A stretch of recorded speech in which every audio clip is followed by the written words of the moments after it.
Esta família é definida pela pura competição. O patriarca, o mais forte espadachim do império, quer ver qual dos vários membros da família pode ocupar seu lugar. A competição é feroz, mas todos os irmãos mais velhos têm medo do mais novo. Isso porque ele está evoluindo em um ritmo extremo. Ele humilha todos ao seu redor que têm a mesma idade e já foi reconhecido pelo patriarca como alguém com imenso potencial. No entanto, nenhum deles sabe que esse menino tem um contrato com um deus das sombras e um dragão. Mas esta não é a origem da história. Temos que voltar ao dia da cerimônia. O patriarca declarou que quem escolher Barasata está destinado a se tornar o maior da família. Foi exatamente isso que nosso menino fez. Quando ele ainda era um bebê, escolheu o caminho perfeito. Por um tempo, ele esteve certo de que sua vida estava definida, mas isso não era verdade. Com o passar do tempo, ele descobriu que, na verdade, era um perdedor sem talento. Os irmãos Daytona sempre riam toda vez que o viam treinar. Ele era péssimo com a espada. Já que a família se orgulhava da competição, ele era constantemente humilhado. Mesmo treinando com foco intenso por anos, acreditava que um dia a família reconheceria seus esforços. No seu aniversário de 25 anos, foi banido da família. Disseram que ele só foi poupado da morte porque realmente tentou, mas ele se tornou motivo de vergonha para todos. Desolado, vagou para outra cidade, onde conheceu sua mestre. Com ela, descobriu duas coisas cruciais. Ele possuía um talento insano para a magia, algo que nunca tinha percebido porque a magia era estritamente proibida na família de esgrima. Ele tinha uma maldição que suprimia suas habilidades com a espada. Após remover a maldição, sentiu seus braços mais leves do que nunca. Finalmente, ele poderia se tornar um verdadeiro espadachim e desafiar toda a família. Mas no mesmo dia em que fez essa descoberta, acordou completamente enterrado sob os escombros. Algo aconteceu enquanto ele dormia. Ele não podia acreditar que no momento em que finalmente teve uma chance, isso ocorreu. No entanto, quando abriu os olhos novamente, estava de volta ao momento em que escolheu Barasata. Agora poderia finalmente competir contra todos os seus irmãos pelo título de mais forte da família. Ele pega a espada, ganhando elogios de sua família. Desta vez, ele a escolheu por vontade própria. 6 anos após escolher Barasata, o menino ainda não consegue alcançar a prateleira mais alta. Ele está preso no castelo tempestuoso há um tempo, e tem mais 3 anos antes de poder sair. Ele se sente preso. De repente, uma criada fica horrorizada ao encontrar um pássaro morto em seu quarto. Jin logo entende o que está acontecendo. Apenas 2 pessoas fariam algo tão cruel. Seus irmãos, com sorrisos sarcásticos, que mataram o pássaro apenas para zombar dele. Daytona Run Condell tem 9 anos, e o pirralho de cabelos brancos ao seu lado é Haitona Run Condell, da mesma idade. Enquanto riem sobre o pássaro, Jin se sente enojado. Em sua primeira vida, esses dois se tornaram assassinos. Mesmo quando crianças, eles mataram um pássaro indefeso apenas para escarnecer do irmão. Aqueles dois não têm limites. Eles estão apenas tentando provocá-lo, zombando dele por não usar Barasata. Ele se prepara para responder, mas Hayato lança-se primeiro.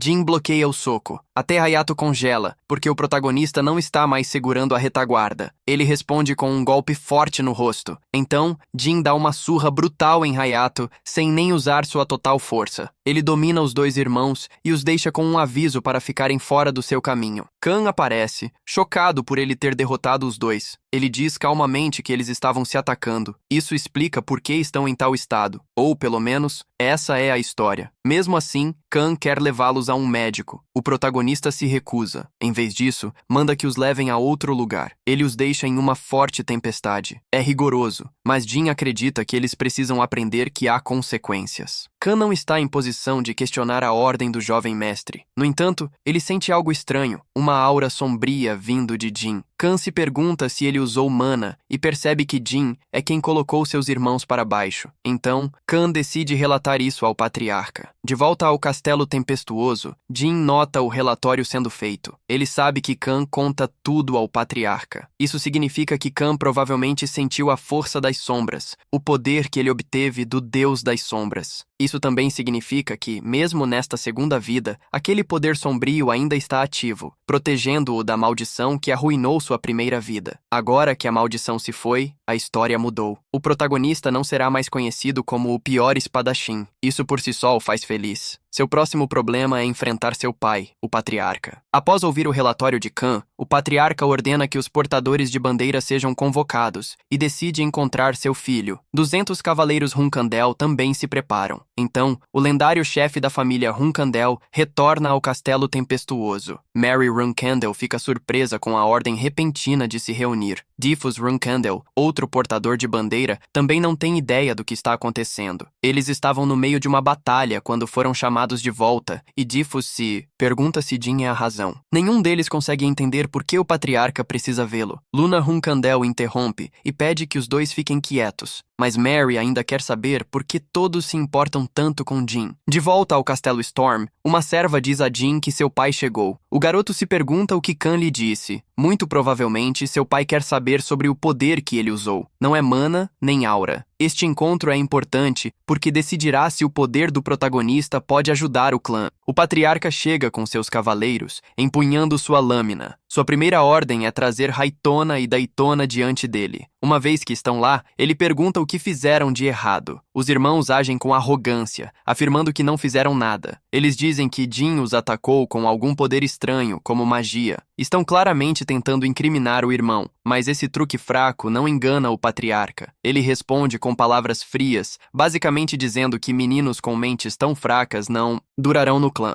Então ele ordena que Jin seja trazido. MC se coloca diante de seu pai, Chiron Runkandel, o chefe da família e o mais forte de todos. Ele é tão poderoso que as pessoas o veem como um cavaleiro estelar divino, quase um semideus. Após alcançar esse nível, os sentimentos humanos de Chiron se tornaram opacos. A única coisa que ainda o motiva é a força e o futuro de seu clã. Em sua primeira vida, Jin não significava nada para ele. Naquela época, Jin não tinha nada a mostrar. Agora, ele entra com confiança, sabendo que não pode mais ser menosprezado. Os portadores de bandeira observam enquanto ele se ajoelha diante de seu pai. Chiron pergunta por que o protagonista o chamou de patriarca em vez de pai. Jin diz que parecia certo mostrar respeito devido. Então, Chiron lhe faz a mesma pergunta que fez aos outros dois. MC aperta o punho e diz que o único erro deles foi buscar vingança de maneira inadequada. Ele repete a regra de Runkandel: sempre retribua o que é feito a você, não importa quem seja a outra pessoa. Depois de ouvir isso, Chiron ordena que os cavaleiros e portadores de bandeira saiam. Eles ficam chocados ao saber que Jin passou seu teste. Mary fica impressionada que seu irmão mais novo conseguiu uma conversa privada com o pai, e a porta se fecha atrás deles. Agora, Chiron aborda o verdadeiro problema: magia. Ele lembra a Jin que a magia prejudica o crescimento de um espadachim e pergunta de onde veio esse poder. Se a resposta for mana, a punição virá. Jin sabe que dizer que veio do Deus das Sombras seria perigoso, então ele afirma que também não entende totalmente e mostra ao pai um pequeno pedaço daquele poder. Então vem a reviravolta. O mesmo poder pertenceu uma vez ao patriarca fundador de seu clã. Chiron reconhece imediatamente como Força das Sombras. Ele fica surpreso que o protagonista possa usar não apenas Barazata, mas também Força das Sombras. Isso o faz questionar se Jin realmente está destinado a se tornar o próximo patriarca. Aparentemente, Chiron já sabe sobre o Deus das Sombras. Ele explica que Solderet uma vez fez um contrato com Tamar Runkendal, o primeiro patriarca do clã, e que esse vínculo ajudou a família a crescer. Após a morte de Tamar, o Deus das Sombras nunca escolheu outro Runkendal até que MC nascesse e ganhasse Força das Sombras. Ele então pergunta ao pai algo importante. Ele quer saber se o Deus das Sombras é ainda mais forte do que ele. Chiron hesita, então diz que não pode ter certeza. Ele nunca lutou contra um deus. Mesmo assim, ele diz isso com a calma que só o homem mais forte do mundo poderia ter. Chiron gosta da pergunta e dá um tapinha em Jin, orgulhoso dele. Ele pergunta como o protagonista planeja usar esse poder. Jin diz que usará para o futuro do clã. Chiron ri na hora. Ele percebe que o filho está mentindo. Ele sabe que seu filho é implacável. Jin bateu em seus irmãos e os deixou sofrer na tempestade. Então aquela resposta foi claramente falsa. Dessa vez, o protagonista responde honestamente.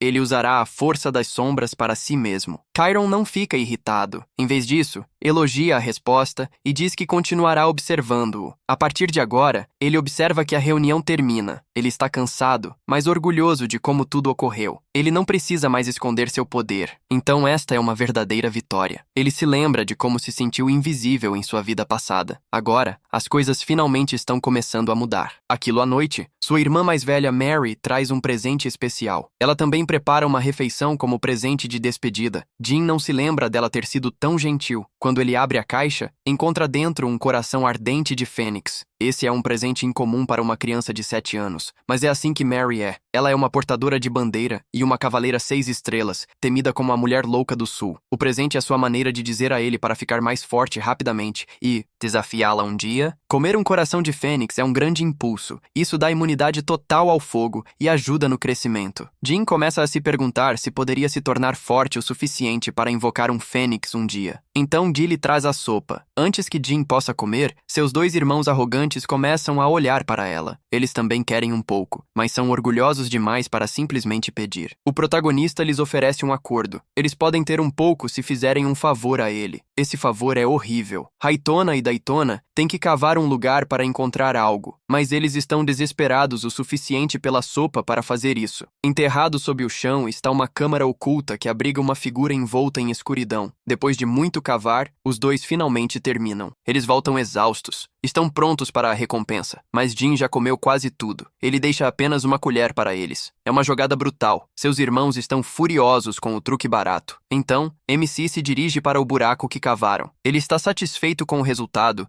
e pensa que um feitiço simples deve quebrar o resto. Fica feliz por finalmente poder usar mana novamente. Com isso, ele destrói a parede oca. Atrás dela está a biblioteca secreta do clã Run Cantel. Em sua vida passada, esse lugar estava escondido dele. Há um código de acesso para entrar. Jin diz com confiança a frase para acalmar Hakan. A porta se abre. É aqui que o clã Runkendal guardava relíquias de inimigos derrotados. Apenas portadores de bandeira eram permitidos dentro. Em sua vida anterior, aprendeu essa frase com Dick e Fus. Agora esse conhecimento o ajuda, mas até Jin fica atordoado ao ver uma figura escura selada em uma cápsula. A pele escamosa o faz questionar se não é humano. Então, ele se dá conta. Essa é Murikan, o dragão sombrio. Segundo a lenda, o primeiro patriarca derrotou o dragão e o deixou em um sono profundo. Diante dessa lenda, Jin começa a procurar por livros antigos. Assim que os encontra, começa a estudar os segredos do clã Kongan. A escrita é muito difícil para ele. Retirar os livros seria arriscado. Então, ele decide copiá-los à mão. Todos os dias, estuda em casa e copia textos na biblioteca. Então, um dia, as coisas mudam. Alguém mais vem à biblioteca em um horário estranho. É Moracon, de repente acordado. Jin tenta ficar calmo, já que o dragão deve ser um aliado do clã. Ele fala educadamente e o chama de dragão, mas isso só faz Moracon perder a calma e gritar com ele. Moracon está furioso por ter sido reduzido a um guardião dos Runkandels. Ele resmunga sobre o que se tornou. A única razão pela qual acordou foi porque sentiu algo de Jin. Moracon fica chocado ao encontrar vestígios da força sombria dentro dele. Ele diz que só o contratante de Solderet poderia ter aquele cheiro. Então ele decide testá-lo e mostra seu poder. O dragão gagueja, então desmaia em derrota. Fica arrasado ao saber que o novo contratante é apenas uma criança pequena. Murkan explica tristemente que um dia fez uma promessa com o Deus das Sombras. Por causa disso, seu parceiro é aparentemente Jin. Ele diz que explicará o resto depois. Por enquanto, ele dá ao garoto uma introdução apropriada ao revelar sua verdadeira forma. Murkan é um servo do Deus das Sombras e o último descendente das Sombras. Fez um juramento há 1000 anos. Agora, ele deve se associar ao protagonista, pois o protagonista é o contratante de Solder AT. MC se apresenta como o mais jovem Runkadel e cumprimenta o dragão lendário. A montanha que abriga o castelo tempestuoso foi nomeada em homenagem a Morkan, que governou aquelas terras por eras antes de perder para o primeiro patriarca Runkadel. Assim, nunca foram verdadeiros inimigos. Qualquer um escolhido por um deus deve ter um dragão, guardião. É por isso que as pessoas sempre se perguntavam onde foi parar o dragão sombrio. Nunca souberam que ele estava dormindo aqui. Jin começa a pensar que Murkan pode ser seu dragão guardião. Agora que o dragão despertou em forma humana, Mercon pode conversar com ele e responder algumas de suas perguntas. Por meses após Mercon acordar, ele continuava voltando à biblioteca. Queria saber por que Tamer Runkandel e Mercon tinham lutado, mas o dragão não consegue se lembrar da verdadeira razão. O que ele realmente se importa agora é com torta de morango. Jin lhe diz que tem feito cópias dos livros na biblioteca. Ele ainda não consegue entender a maioria deles, mas Mercan fica impressionado que ele continuou quando a maioria das crianças teria desistido. O protagonista diz que é apenas mediano para um Runkandel, tem muitos irmãos mais velhos e pais incríveis, ele quer superá-los a todos. Então, ele pergunta quanto Temer Runkandel entendeu naquela mesma idade, já que Temer deveria ser o homem mais forte da história. Jin quer saber quão atrasado está. Mercan diz que até Tamer não poderia entender uma única linha naquela idade. Tamer não se tornou forte lendo livros. Ele deixa claro que MC tem um talento incrível, assim como o primeiro patriarca. Ele se pergunta se algum dia igualará o poder de Tamer. Hakon diz que ele deve continuar treinando. Com o tempo, ele pode até superar o patriarca fundador. Para animá-lo, Hakon diz que o outro nome de Solderet, o deus das sombras, também é chamado de Solderate, o infinito, porque seu poder não tem limites. Isso significa que o poder de Jin também pode ter um potencial incrível. Para empurrá-lo para frente, Mercan decide ensiná-lo uma nova habilidade: liberação da força sombria. É um movimento chave para qualquer um que use a força sombria, mas é perigoso, então Mercan o avisa para aprender com cuidado. Primeiro, Mercan diz que ele deve liberar sua mana. Jin não entende, então Mercan explica que a liberação da força sombria depende de dois princípios básicos: liberação de mana e transferência de mana. Geralmente leva pelo menos 3 anos para dominar, e Mercan se recusa a ensinar movimentos avançados antes dos básicos. Então, o protagonista fica completamente chocado. Ele liberou uma onda de mana perfeita. Honestamente, parecia um Rasengan. De alguma forma, ele também consegue usar transferência de mana. Mukon está atordoado. Esse garotinho é um gênio. Como Jin atende a ambas as condições, ele está pronto para ensinar a liberação da Shadow Force. Cada sombra vem do poder de Soldaret.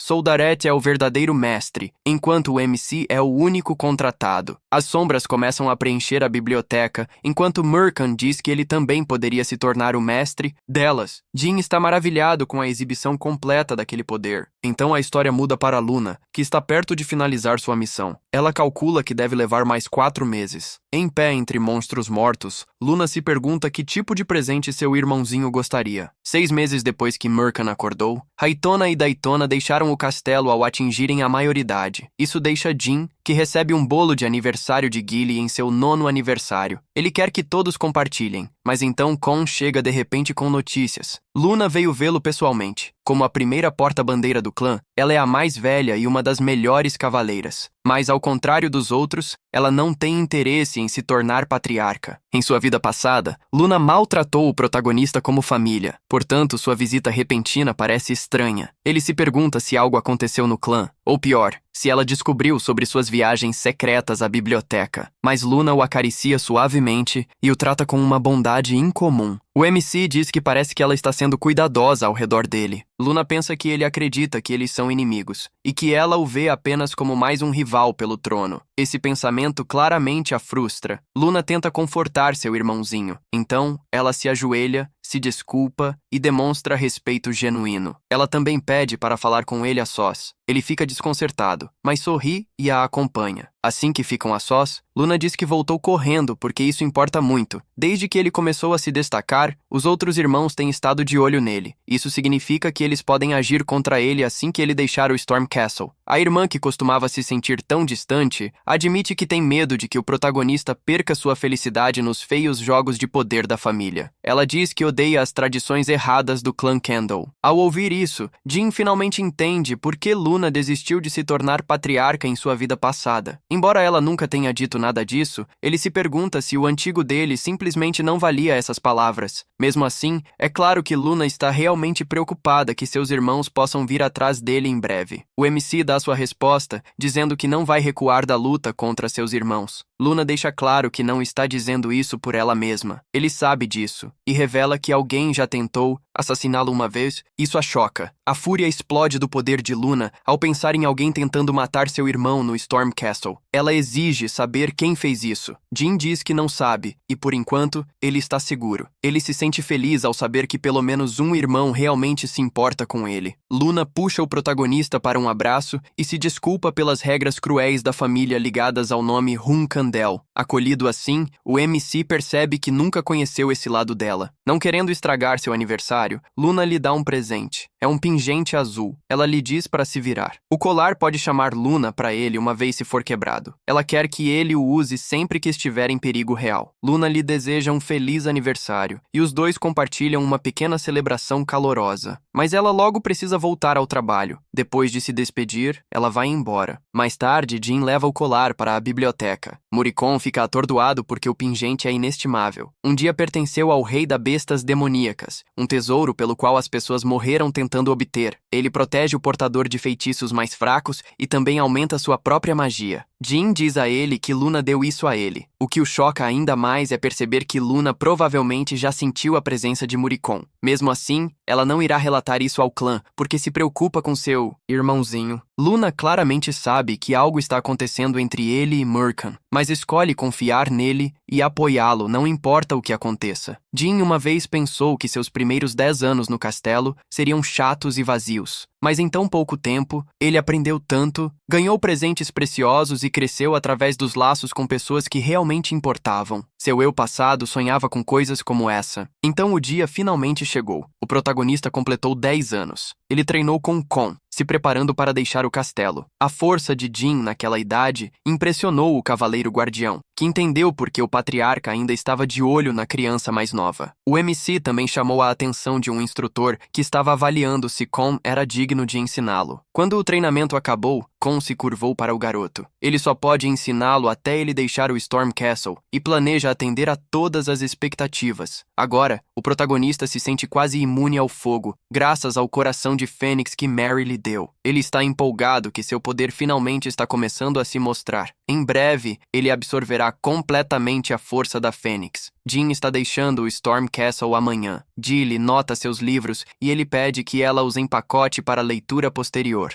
Como sempre, ele pede torta de morango. Então ele sai em uma hora em comum para visitar a biblioteca secreta e encontrar Muricon. O dragão negro esperava por este dia. MC pergunta como eles vão se manter em contato, mas Morakan ignora como se não fosse nada. Mesmo que seja muito mais fraco do que antes, Morakan diz que sua força voltará conforme Jin ficar mais forte. Como um dragão guardião, ele quer que o menino cresça e se torne alguém como Tamerun Kendall. Então, ele pergunta sobre o passado do clã. Sorder uma vez lhe contou que o clã Runkandel costumava ser espadachins. O primeiro patriarca foi o maior espadachim da história. Agora, essa verdade se desvanecia em mito, porque o clã só valoriza o manejo da espada. Murakan explica que tudo mudou por causa de um pacto feito há 1000 anos. Naquele tempo, o clã via Murakan como seu guardião, mas agora eles podem odiá-lo. Ele brinca que nos velhos tempos, Jin teria sido coberto de riquezas por revivê-lo. Embora com esse clã, talvez não, Murikan lhe diz para não se preocupar. Ele encontrará o protagonista onde quer que ele vá. Quanto à cápsula, ele planeja deixar uma ilusão de si mesmo, uma tão forte que ninguém verá através dela. Não vai durar para sempre, já que seu poder está diminuindo, mas ele espera manter isso até que MC se torne um adulto. Jin também trouxe a Murakan um doce especial para celebrar. O dragão negro se ilumina com a chance de beber e se divertir. Ele está até disposto a encontrar Gilly, se isso significar obter mais torta de morango. Enquanto se prepara para deixar a casa principal de sua família, ele é avisado que a vida está prestes a ficar muito mais agitada. Gilly não poderá continuar a alimentá-lo ou cozinhar todos os dias, mas ela virá sempre que ele precisar. Logo, os cavaleiros guardiões Jerome e Holtz chegam para escoltar Jin, e a viagem começa. No final do século XVIII, o protagonista finalmente deixa o Castelo Storm em direção ao Jardim das Espadas. A neve pesada os desacelera no caminho. Por causa disso, não podem usar um portal. Então, a carruagem para de repente. Jerome e Holtz avisam Jin para ficar dentro. Eles estão sob ataque. Gilly permanece calma, confiando no poder dos supostos Cavaleiros das 7 Estrelas que os protegem. Mas os inimigos são 20 para 1. MC percebe algo importante e rapidamente diz a Gilly que precisam correr. Os Cavaleiros Guardiões os traíram então, ou são traidores ou impostores. Se isso for verdade, a carruagem provavelmente também está armada. Gilly fica furiosa e libera toda a sua força para proteger Jin. Eles mal escapam antes que a carruagem exploda.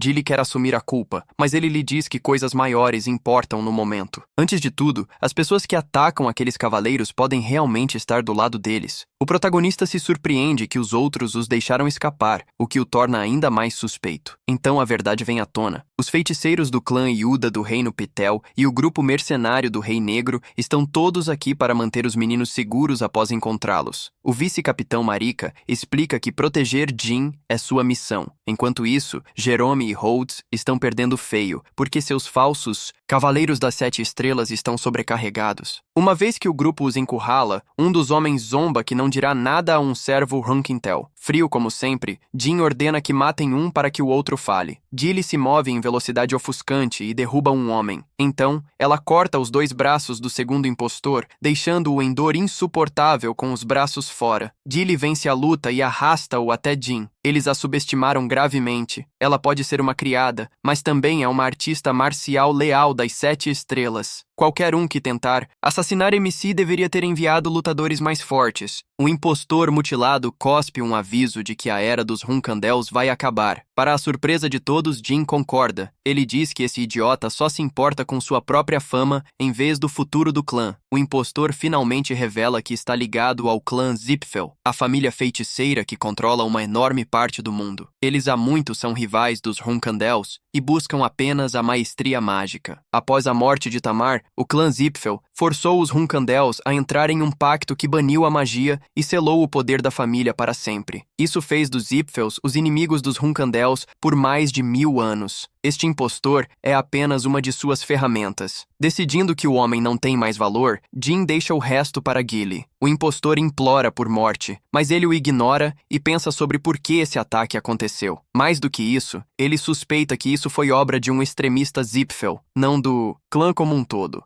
Gilly foi enganada pela desguise, o que significa que alguém mais ajudou a armar isso. Jin agradece ao vice-capitão dos cavaleiros por salvar sua vida. Ele diz que vai relatar tudo ao clã para que o homem seja recompensado. Murika está atônito, porque nenhum garotinho normal de 10 anos fala assim. Pensando sobre as palavras do protagonista, Murika começa a se perguntar se esse menino realmente pretende se tornar o mais forte. Ele diz a seus homens para se cuidarem ao redor de Jin. Agora é hora de se mover novamente. Quando perguntam sobre o impostor, MC diz para deixar o corpo para trás como um aviso para seus aliados. Eles ainda têm que caminhar 2 horas até a vila mais próxima. Ele não quer que Gilly seja culpada pelo que aconteceu. Afinal, até Khan, um cavaleiro de 9 estrelas, teria sido enganado. Gilly ainda se sente horrível. Ela se desculpa com seu jovem mestre da família Runkandel. Somente a babá dele é responsável por criá-lo. Isso também era verdade em sua vida passada. Mas as pessoas a ridicularizavam por estar presa a um menino que achavam sem talento. Mesmo assim, Gilly nunca culpou Jin. Ela foi expulsa do clã no mesmo dia em que ele foi. Mesmo assim, ela se desculpou por falhar com ele. Ela era a única pessoa que permaneceu leal a ele. O protagonista quer prepará-la para o que está por vir, já que ela continua se culpando. Ele a diz firmemente que ela é a única cavaleira em quem ele pode realmente confiar para protegê-lo. Mais tarde, Gilly se lembra da forma como Jin a repreendeu. Ela percebe que ele só fez isso para que ela não se culpasse. Isso a faz querer se esforçar ainda mais por ele. Logo eles chegam à aldeia. Jin está quase certo de que o transfigurador estava envolvido. Bubori Gaston,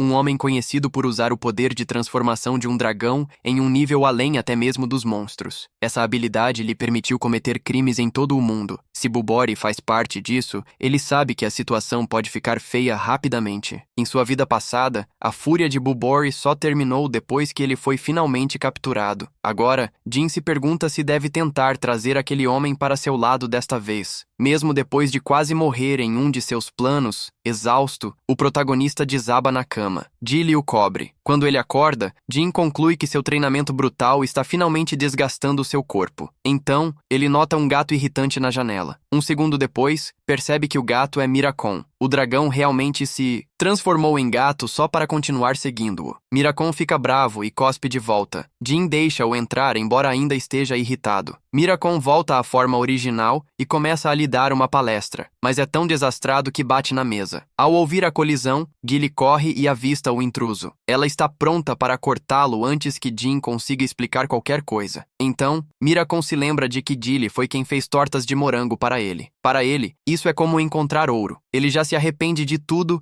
e decide ser honesto. Ele apresenta Miracon como o dragão guardião do clã. Gilly congela. depois rapidamente se desculpa por atacá-lo. O que realmente chama sua atenção é ser chamada de torta de morango. Ela então descobre que Jin vinha secretamente pedindo que ela fizesse tortas para Miracon todo esse tempo. Após o protagonista explicar tudo, Gilly fica chocada ao descobrir que ele pode usar magia e tem um contrato com o deus da escuridão. Mesmo assim, ela o apoia. É por isso que Jin confiou a ela a verdade. Embora ele avise que Miracon e a fonte de seu poder devem permanecer em segredo a princípio, ela está disposta a confiar no dragão guardião, mas depois de ver como ele tropeça facilmente sobre si mesmo, ela começa a ter dúvidas. Mais tarde, eles chegam ao portal, onde a função de escolta de Miracon termina. Ele diz que quer ver que tipo de pessoa Jin se tornará. Miracon também pergunta por que uma lutadora habilidosa como Gilly deixou seu clã antigo pela família Runkandel, mas ela não responde e vai embora com ele. No portal Pitzel, a equipe percebe que estão atendendo a membros de alta patente da família Runkandel. Por causa disso, eles têm assentos de teletransporte de primeira classe. Durante a espera,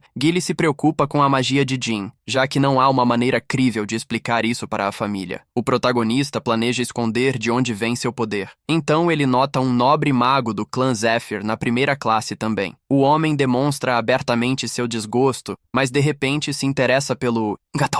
Miracon responde atacando o nobre Rude, deixando-o atordoado. Jin se mantém calmo, apesar de todas as provocações. Veredine se apresenta e oferece um aperto de mão a Jin. Ele se lembra bem dele. No futuro, Veredine se tornaria um brilhante mago e um dos principais candidatos a liderar seu clã. Mesmo tendo talento em magia, Jin sabe que não pode se comparar a Veredine. Então, ele se cuida e aponta que os homens de Veredine quase desembainharam suas espadas, o que poderia ter custado suas vidas. Veredine faz um comentário provocativo, mas Jin deixa claro que não estava brincando. Isso envia um calafrio para Veredine. Mesmo assim, ele aconselha Jin a não provocar problemas entre seus dois grandes clãs. Ele responde que seus pais são importantes demais para iniciar uma guerra por uma briga entre crianças. Beradon fica impressionado. Mesmo enquanto Jin continua a atacá-lo verbalmente, o protagonista finalmente lhe diz para ficar em silêncio pelo resto da viagem. Em vez de ficar irritado, Veredine se sente atraído por ele. Mas a amizade só complicaria as coisas entre seus clãs. Então, ele decide que Jin será seu rival, enquanto Jin fica pensando que os Zephyrs realmente são um grupo estranho. Logo, a teleportação começa. Logo antes da partida, Veredine diz que aguarda ansiosamente para encontrar Jin novamente. Jin não sente o mesmo e espera que isso nunca aconteça. Finalmente, o protagonista chega em casa. Petrov, um mordomo de segunda classe da família, o cumprimenta e o recebe no Jardim das Espadas, a casa da família Runkandel. Este lugar é onde os maiores membros da família deixam suas lâminas para trás. Para um Runkandel, ter sua arma honrada é o maior orgulho. Jin também buscou esse sonho um dia, mas em sua vida passada, a fraqueza o fez tolo. Agora, com uma mente mais afiada, ele acredita que sobreviver nesta casa será muito mais fácil. Então, MC encontra sua mãe, Rosa. Rosa fica surpresa com o gato que ele trouxe de volta. Mesmo assim, o fato de ele assumir a responsabilidade pelo animal é visto como um ponto de orgulho. Jin diz que já escolheu um nome, Kitty Runkendale. Seus irmãos odeiam isso, dizendo que um animal não merece seu sobrenome de família. Rosa pergunta por que ele deu esse nome. Jin responde que se ele reivindica o gato, também deve assumir a responsabilidade por ele. Mesmo que carregar o nome Runkendale seja algo pesado, ele diz que se vingará de quem se meter com seu animal de estimação. O patriarca se diverte com a rapidez com que o garoto faz inimigos. Jin acrescenta que, família ou não, ele não evitará esmagar seus inimigos. Seu pai gosta desse espírito e avisa os filhos mais velhos para não subestimá-lo. 4 anos se passam, e ele agora tem 14. Ele é um cavaleiro de 2 estrelas. Ele termina uma sessão de treinamento com Garen, e sua próxima é com Luna. Em vez de comer com a família, o protagonista almoça com os gatos trazidos por Bellhop. Bellhop é um cadete plebeu que pode ser expulso do clã em breve. Mesmo assim, ele se mantém estranhamente calmo e continua elogiando Jin. MC diz a ele para parar de ser tão humildemente exagerado, já que as pessoas continuam a menosprezá-lo por isso. Ele pressiona Bellhop a se orgulhar de si mesmo, porque ainda é um cadete Runkandel. Bellhop resmunga, dizendo que suas notas são as piores e suas habilidades com a espada são horríveis. Mas se tornar um cadete aqui já é impressionante. Ser considerado ruim pelos padrões do clã ainda é melhor do que a maioria das pessoas. Jin não consegue entender como alguém tão tímido se tornou um inimigo perigoso no futuro, ou por que Bellhop acabou tirando sua própria vida. É por isso que ele está determinado a mudar esse futuro e garantir que Bellhop permaneça no clã. Mais tarde, o protagonista analisa seu nível atual. Ele espera alcançar 3 estrelas em esgrima nos próximos anos. Por enquanto, Luna muda seu treinamento do dia anterior. Ela diz para ele imaginar o treinamento com o olho da mente. Para um espadachim, o olho da mente é uma das ferramentas mais poderosas que existem. É uma forma de meditação avançada, geralmente dominada apenas por cavaleiros de 7 estrelas. Portanto, Jin não entende por que está aprendendo isso tão cedo. Como Luna também proíbe o uso de aura durante o treino, ele fica ainda mais confuso sobre seu objetivo. Mesmo assim, ele confia em sua irmã mais velha e se concentra mais para aprender. A sessão finalmente termina. Luna fica amasada. O foco de Jin está muito além do que alguém em seu nível deveria ter, e ela sabe que é apenas uma questão de tempo antes que ele se torne ainda mais forte. Mais tarde, a história avança para um teste de sparring. Este é um grande dia para MC. Se ele vencer 10 cadetes, pode passar para a classe intermediária. Ele está confiante, mas Bellhop está nervoso. O instrutor ordena que os cadetes façam sparring 3 vezes contra diferentes oponentes. Então, os 10 melhores lutadores desafiarão Jin. As lutas começam e os cadetes mostram habilidades sólidas com a espada. Uma vez que os 10 melhores são escolhidos, todos os outros se sentam e o protagonista avança. Até agora, sua melhor sequência foi de 8 vitórias consecutivas. A que ele mais se preocupa é Mesa, a cadete mais forte. Ela ataca primeiro, e Jin mal consegue bloquear, já sentindo o quanto ela ficou mais forte desde a última vez. Mas mesmo que ele vença Mesa, ainda terá mais 8 depois dela. Ela fica confusa com a forma como ele usa apenas movimentos simples e limpos, em vez de golpes chamativos.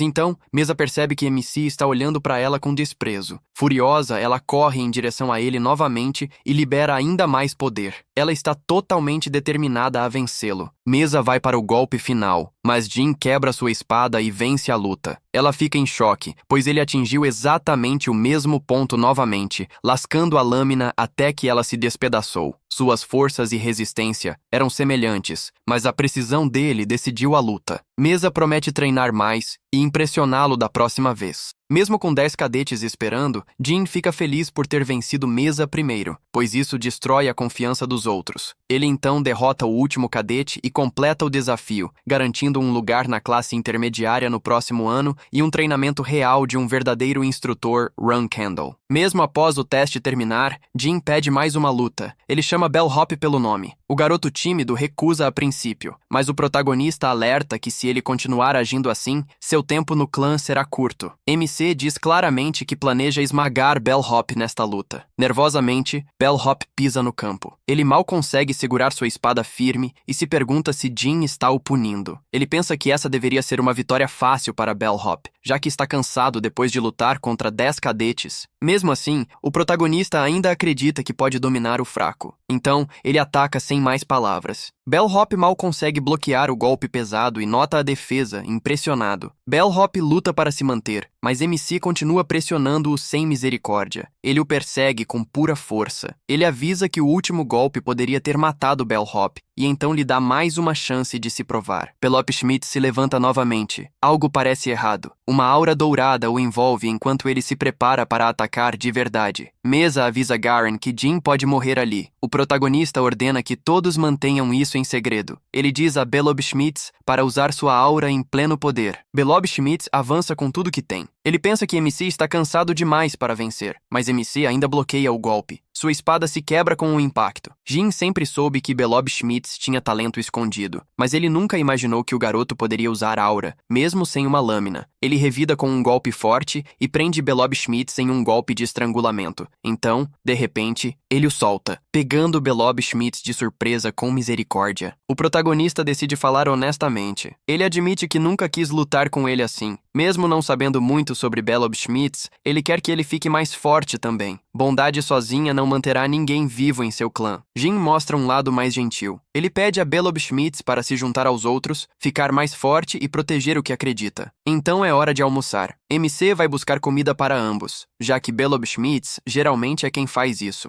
Chiron fica atordoado ao receber um relatório de Khan sobre Jin ser atencioso com Belob Schmitz. Seu pai fica contente que ele se preocupe com pessoas mais fracas que ele. Feliz com seu crescimento, decide que o garoto está pronto para sua primeira missão. No primeiro mês de 1795, o protagonista finalmente faz 15 anos. Ele é promovido a Cavaleiro de 3 estrelas e recebe uma pausa do treinamento na classe intermediária. Eles também começam a usar espadas reais, já que cada cadete ganha uma arma feita sob medida. Alguns deles ainda precisam forjar a sua. MC também precisa de uma espada, e Luna está esperando por esse dia ainda mais do que ele. Ela insiste em escolher sua arma pessoalmente. Jin confia nela e acredita que ela escolherá a certa até ela puxar o que parece uma espada oversized. Mesmo ele fica chocado. Luna diz que usou esse tipo de arma na sua idade e até projetou essa em particular. É o protótipo de sua arma principal. Ainda assim, Jin tem dificuldade em aceitar. Ele recusa e Luna parece machucada. Depois de ver isso, ela decide escolher outra coisa, uma arma que se encaixe melhor em seu estilo. Luna já passou muito tempo pensando sobre o que ele deveria usar desde que ele escolheu o Balisong quando era bebê. Ela decide que Bradamante é o melhor próximo passo. Era a arma do primeiro patriarca e ele imediatamente gosta dela, especialmente porque é um dos maiores tesouros do clã. Ele planejava ganhar essa lâmina um dia, então recebê-la de Luna agora parece incrível. Ambas as espadas funcionam especialmente bem com Shadow Force. O protagonista nunca poderia reivindicá-la por conta de toda a rivalidade entre os irmãos. Por isso, receber tão facilmente de Luna parece um presente do céu. Luna diz a ele que ele não lhe deve nada porque sabe que ele ainda mantém sua guarda alta ao redor dela. Ainda chateada, Luna diz a ele para fechar os olhos para outra lição. Ela o lembra que os irmãos Rankandel estão sempre lutando entre si, mas quer que ele lembre de uma coisa: não importa o que aconteça, ela está do lado dele. Luna diz isso porque sabe o quão esmagadora pode ser a solidão. Mais do que tudo, ela espera que Jin nunca tenha que sentir esse tipo de isolamento. Depois disso, eles voltam ao treinamento. Quando acaba, MC mostra animado a Merkan sua nova espada. Merkan não parece impressionado. Ele diz que ainda é muito inexperiente para usar Bradamante corretamente. Sem força suficiente de Shadow Force, o verdadeiro poder da espada não despertará. Jin sabe que ainda é fraco, mas planeja alcançar 3 estrelas na Shadow Force em breve. Merkan fica irritado com essa confiança e o avisa que as armas sagradas do patriarca são perigosas de manusear descuidadamente. Em vez de 3 estrelas, ele diz que o protagonista deveria esperar até 5. Mas MC se recusa a ficar esperando tanto tempo e diz que vai conseguir até o ano que vem. Isso apenas irrita ainda mais Merkan. Então Jin pega seu livro e ameaça rasgá-lo. Felizmente, Gilly chega com uma mensagem sobre Garen, que quer lhe informar sobre uma missão. Jenna fica surpresa ao ouvir que sua primeira missão começa assim que acaba a pausa. Ele está feliz, mas também confuso sobre por que tem que acontecer tão cedo. Jenna diz que missões são difíceis, até para cadetes intermediários. Isso apenas deixa o protagonista mais curioso, então ele vai perguntar diretamente a Garen. Quando ele entra, descobre que vai cumprir a missão com 10 cadetes novatos. Eles trabalharão em pares e fazer reconhecimento na fronteira do reino MC Runkendal, uma área geralmente perigosa demais para iniciantes. Jin sabe que não será fácil, especialmente com colegas tão fracos. Ele suspeita que seu pai teve influência em tornar a missão tão rígida. Por um momento, ele até se pergunta se Belob Schmitz é parte da razão. Ainda assim, ele está pronto para se provar ao Cavaleiro da Estrela Divina e mostrar que sua vontade não vai se dobrar. 4 dias depois, eles estão em uma missão para resgatar Samber Bill da família Bill. Eles rapidamente montam um acampamento perto da fronteira antes de começar a operação. A cada dia, um grupo retornará e compartilhará informações com o acampamento base. Como líder, Jinda diz a todos para tratarem-no como tal. Qualquer um ferido deve descansar o quanto precisar. Assim, a missão pode ter sucesso. O protagonista descobre que não há lobisomens na área. Ele fica impressionado com o olhar aguçado de Belob Schmidt. Enquanto o MC, que é o transmisso de informações da equipe, empurra a busca para a área 13, algo na missão continua o incomodando. Seu pai pode ter arranjado isso, mas tudo tem sido quase fácil demais. Ele começa a se perguntar se seu pressentimento estava errado. Além da área 13, fica a terra dos Halfman. É um lugar muito perigoso para cadetes novatos. Jin quer uma vitória limpa, sem desperdiçar força. Então, Belob Schmidt chega com notícias urgentes. O grupo 2 foi atacado e ele se move imediatamente. Belop Schmidt diz que 3 atacantes humanos os atacaram, embora possa haver mais.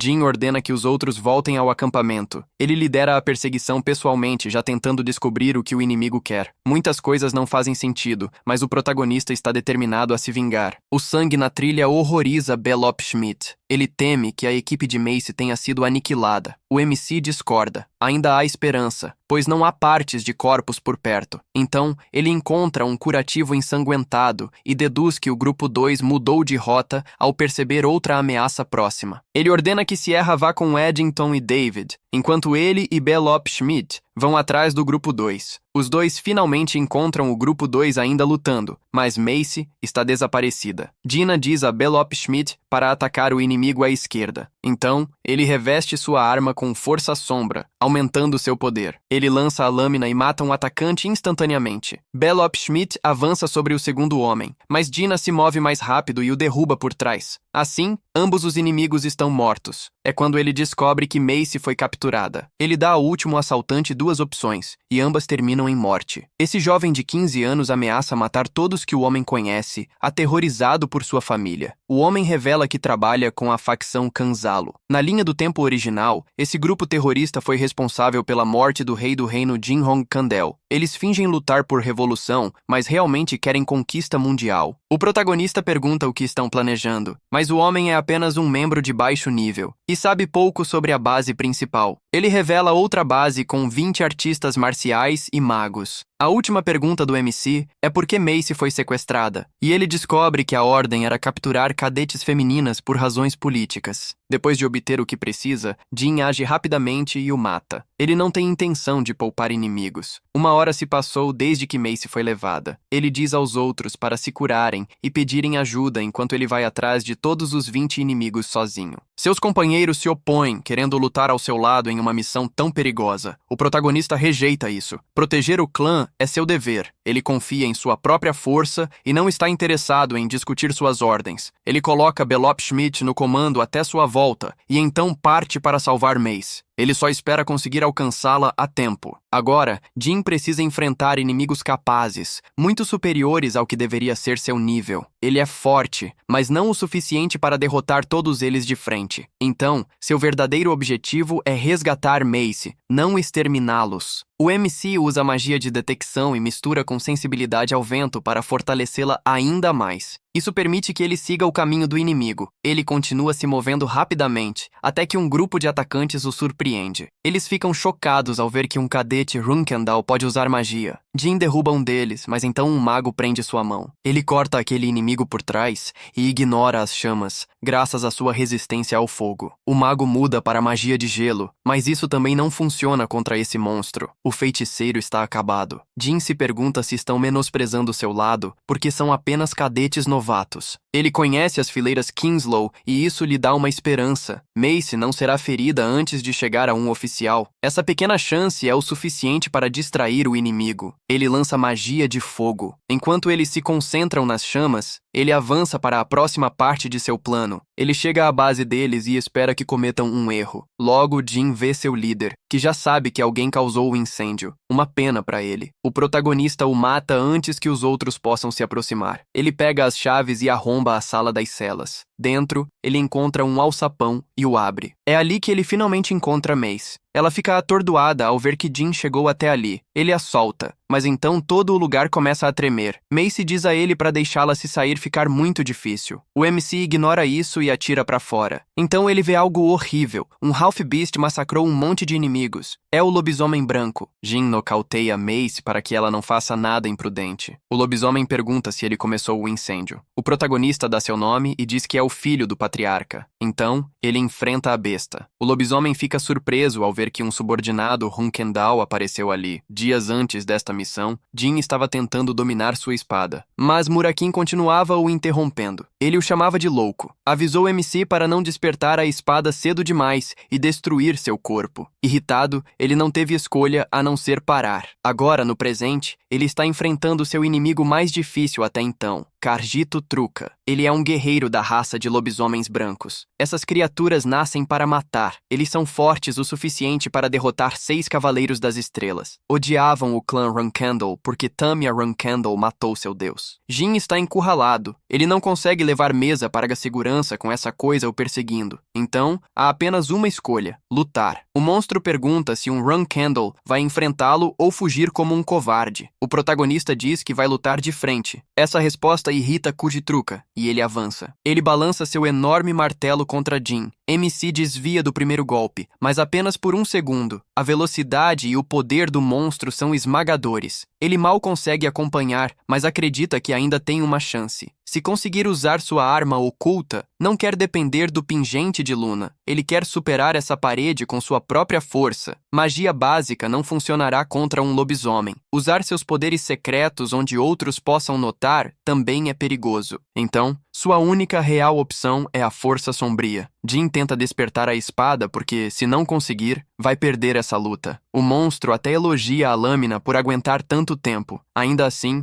Jin está sendo empurrado para trás. Apertando a espada com força, ele força seu poder a responder. Então, um clarão de luz explode quando a lâmina finalmente desperta, ofuscando o lobisomem. O protagonista ataca com tudo que tem. A besta cai de joelhos, seu estômago aberto. MC declara a batalha encerrada e se levanta como vencedor, mas a rejeição da espada o atinge imediatamente. Isso é exatamente o que Murakin avisou. Voices do seu passado e lembranças terríveis começam a dominar sua mente. Murakin aparece diante dele, lembrando-o do custo de despertar a espada cedo demais. Enquanto as sombras cobrem seu corpo, ele instiga Jin a lutar ou se perder completamente. Ele lembra que precisa liberar a força sombria, mas a energia negra invadindo seu corpo torna isso impossível. Ele se força a ficar calmo e finalmente expulsa a dor. Felizmente ele não ficou gravemente ferido, mas seu corpo ainda está repleto de força sombria. Usando a pouca força que lhe resta, ele tenta se levantar e salvar Mesa. Então, ele sente alguém por perto. O homem rapidamente diz que não está com Kinslow. Na verdade, ele é Semper Bill, a pessoa que vieram buscar. Jin diz que foi enviado pela família Runkandle para resgatá-lo. Semper fica radiante após salvar Mesa também. O protagonista pergunta como Kinslow o capturou. Semper diz que uma vez conheceu uma mulher que amava, mas ela morreu há 2 anos. Então, quando viu a mesma mulher novamente, ficou chocado. Essa armadilha levou à sua captura. Jin percebe imediatamente que esse foi o trabalho do transfigurador ligado a Bubar, Gaston e Kinslow. Agora, MC quer encontrá-lo em breve e descobrir o que ele está planejando. Semper se sente profundamente grato por sua ajuda e promete retribuí-lo algum dia. Por fim, a missão está concluída. Quando o protagonista volta, Dilly o parabeniza. Então, o pequeno gato traiçoeiro morde sua mão. Jin responde jogando o pequeno na janela. Murakin está irritado que MC se empolgou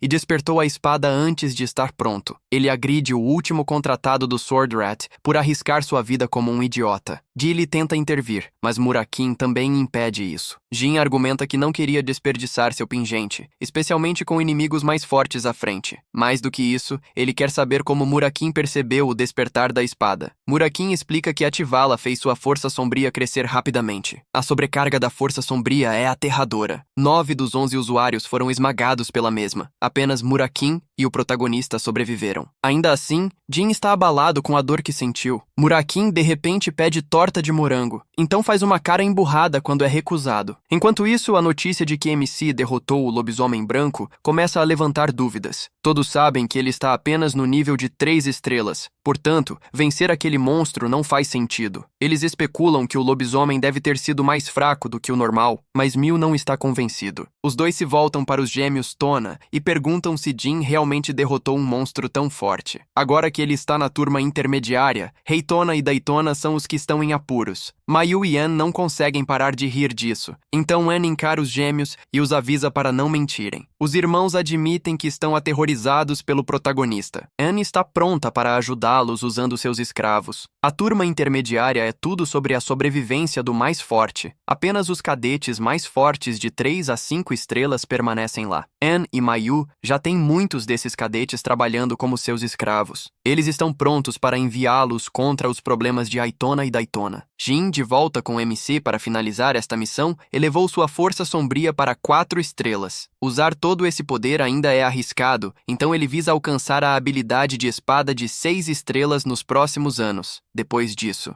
Ele quer ascender a 7 estrelas como um verdadeiro mestre. Os espadachins mais fortes são cavaleiros de 8 estrelas e acima. Em um continente com 2 bilhões de pessoas, há apenas cerca de 100 deles. Além de 10 estrelas, há outro nível. O posto divino do patriarca Turn representa um poder próximo a um semideus. Esse é o pico. Jin quer alcançar o nível de estrela divina e superar seu pai, mas, no momento, seu foco é a classe intermediária. Os gêmeos Tony sozinhos serão uma dor de cabeça, isso sem mencionar o resto de seus irmãos. A classe novato era fácil porque todos lá ainda eram novos. A classe intermediária é diferente. Nela, apenas força e habilidade importam. Seu objetivo é simples: esmagar a classe intermediária e deixar sua marca. Ele é chamado para ver sua mãe, que o elogia por completar sua primeira missão. Ao mesmo tempo, o mordomo dela lhe diz que Jin se recusou a se mudar para o novo quarto. Aquele quarto especial é destinado a alguém que poderia se tornar patriarca. Como está vazio, ela o oferece ao protagonista. Ele recusa. Para ele, é apenas um quarto. Ele não se importa com grandes espaços. Ele diz que o que tem agora é o suficiente. Ao ouvir isso, Rosa o dispensa. Ela ainda não tem certeza se o garoto está transbordando de ambição ou se não tem nenhuma... Se Jin tivesse aceitado, teria ganho um forte apoio, mas ele também teria se tornado um alvo maior para seus irmãos. A oferta foi um teste e ele passou. Depois, o MC alerta os cadetes novatos sobre as facções ligadas à classe intermediária. Como serão vistos como parte do seu lado, enfrentarão pressão e bullying. Mas ele não tem planos de ficar parado. Ele quer dominar a classe intermediária imediatamente. Por enquanto, diz a eles para ficarem alertas e nunca estarem sozinhos. No dia seguinte, Zed Runkendall, um cavaleiro de 8 estrelas e irmão mais novo do patriarca, faz um discurso para os cadetes que entram na classe intermediária. Ele os avisa que uma vez que entrarem em seus grandes conflitos, ele está ali apenas para julgar seu manejo da espada. Ele grita a regra brutal do clã: apenas a força importa e os fracos são eliminados. Jin percebe que isso é para assustar os novos cadetes. Então ele avista os gêmeos Tony e outro lutador de aparência estranha ao lado deles. Ele rapidamente deduz que Anne e Mayu provavelmente estão por trás dessa armação para pressionar os novatos. Mesa observa Jin enquanto ele caminha direto em direção aos gêmeos Tony. Ele desembainha sua espada e corta o homem que estava ao lado deles. Todos ficam perplexos quando o braço do homem se solta. O protagonista deixa claro que ele é quem está no controle, não eles. Quando perguntado quem é, o cadete dá seu nome: Kajun Romero. Os gêmeos Tony tentam intervir, mas Jin os avisa para controlarem a língua. Um deles explode e diz que o cadete pertence à facção deles. Isso é exatamente o que o MC queria. Então, ele os provoca mais, dizendo que cortou o braço por um motivo fútil. A guerra entre os irmãos Runkendall começou oficialmente. Zed percebe que a armadilha dos gêmeos acabou de falhar. Agora que Keyjoy está ligado à facção deles, o ataque de Jin não parece mais um erro egoísta. Conta como a Guerra dos Postos, uma tradição Runkendall. Ali, ele grita seu nome para todos ouvirem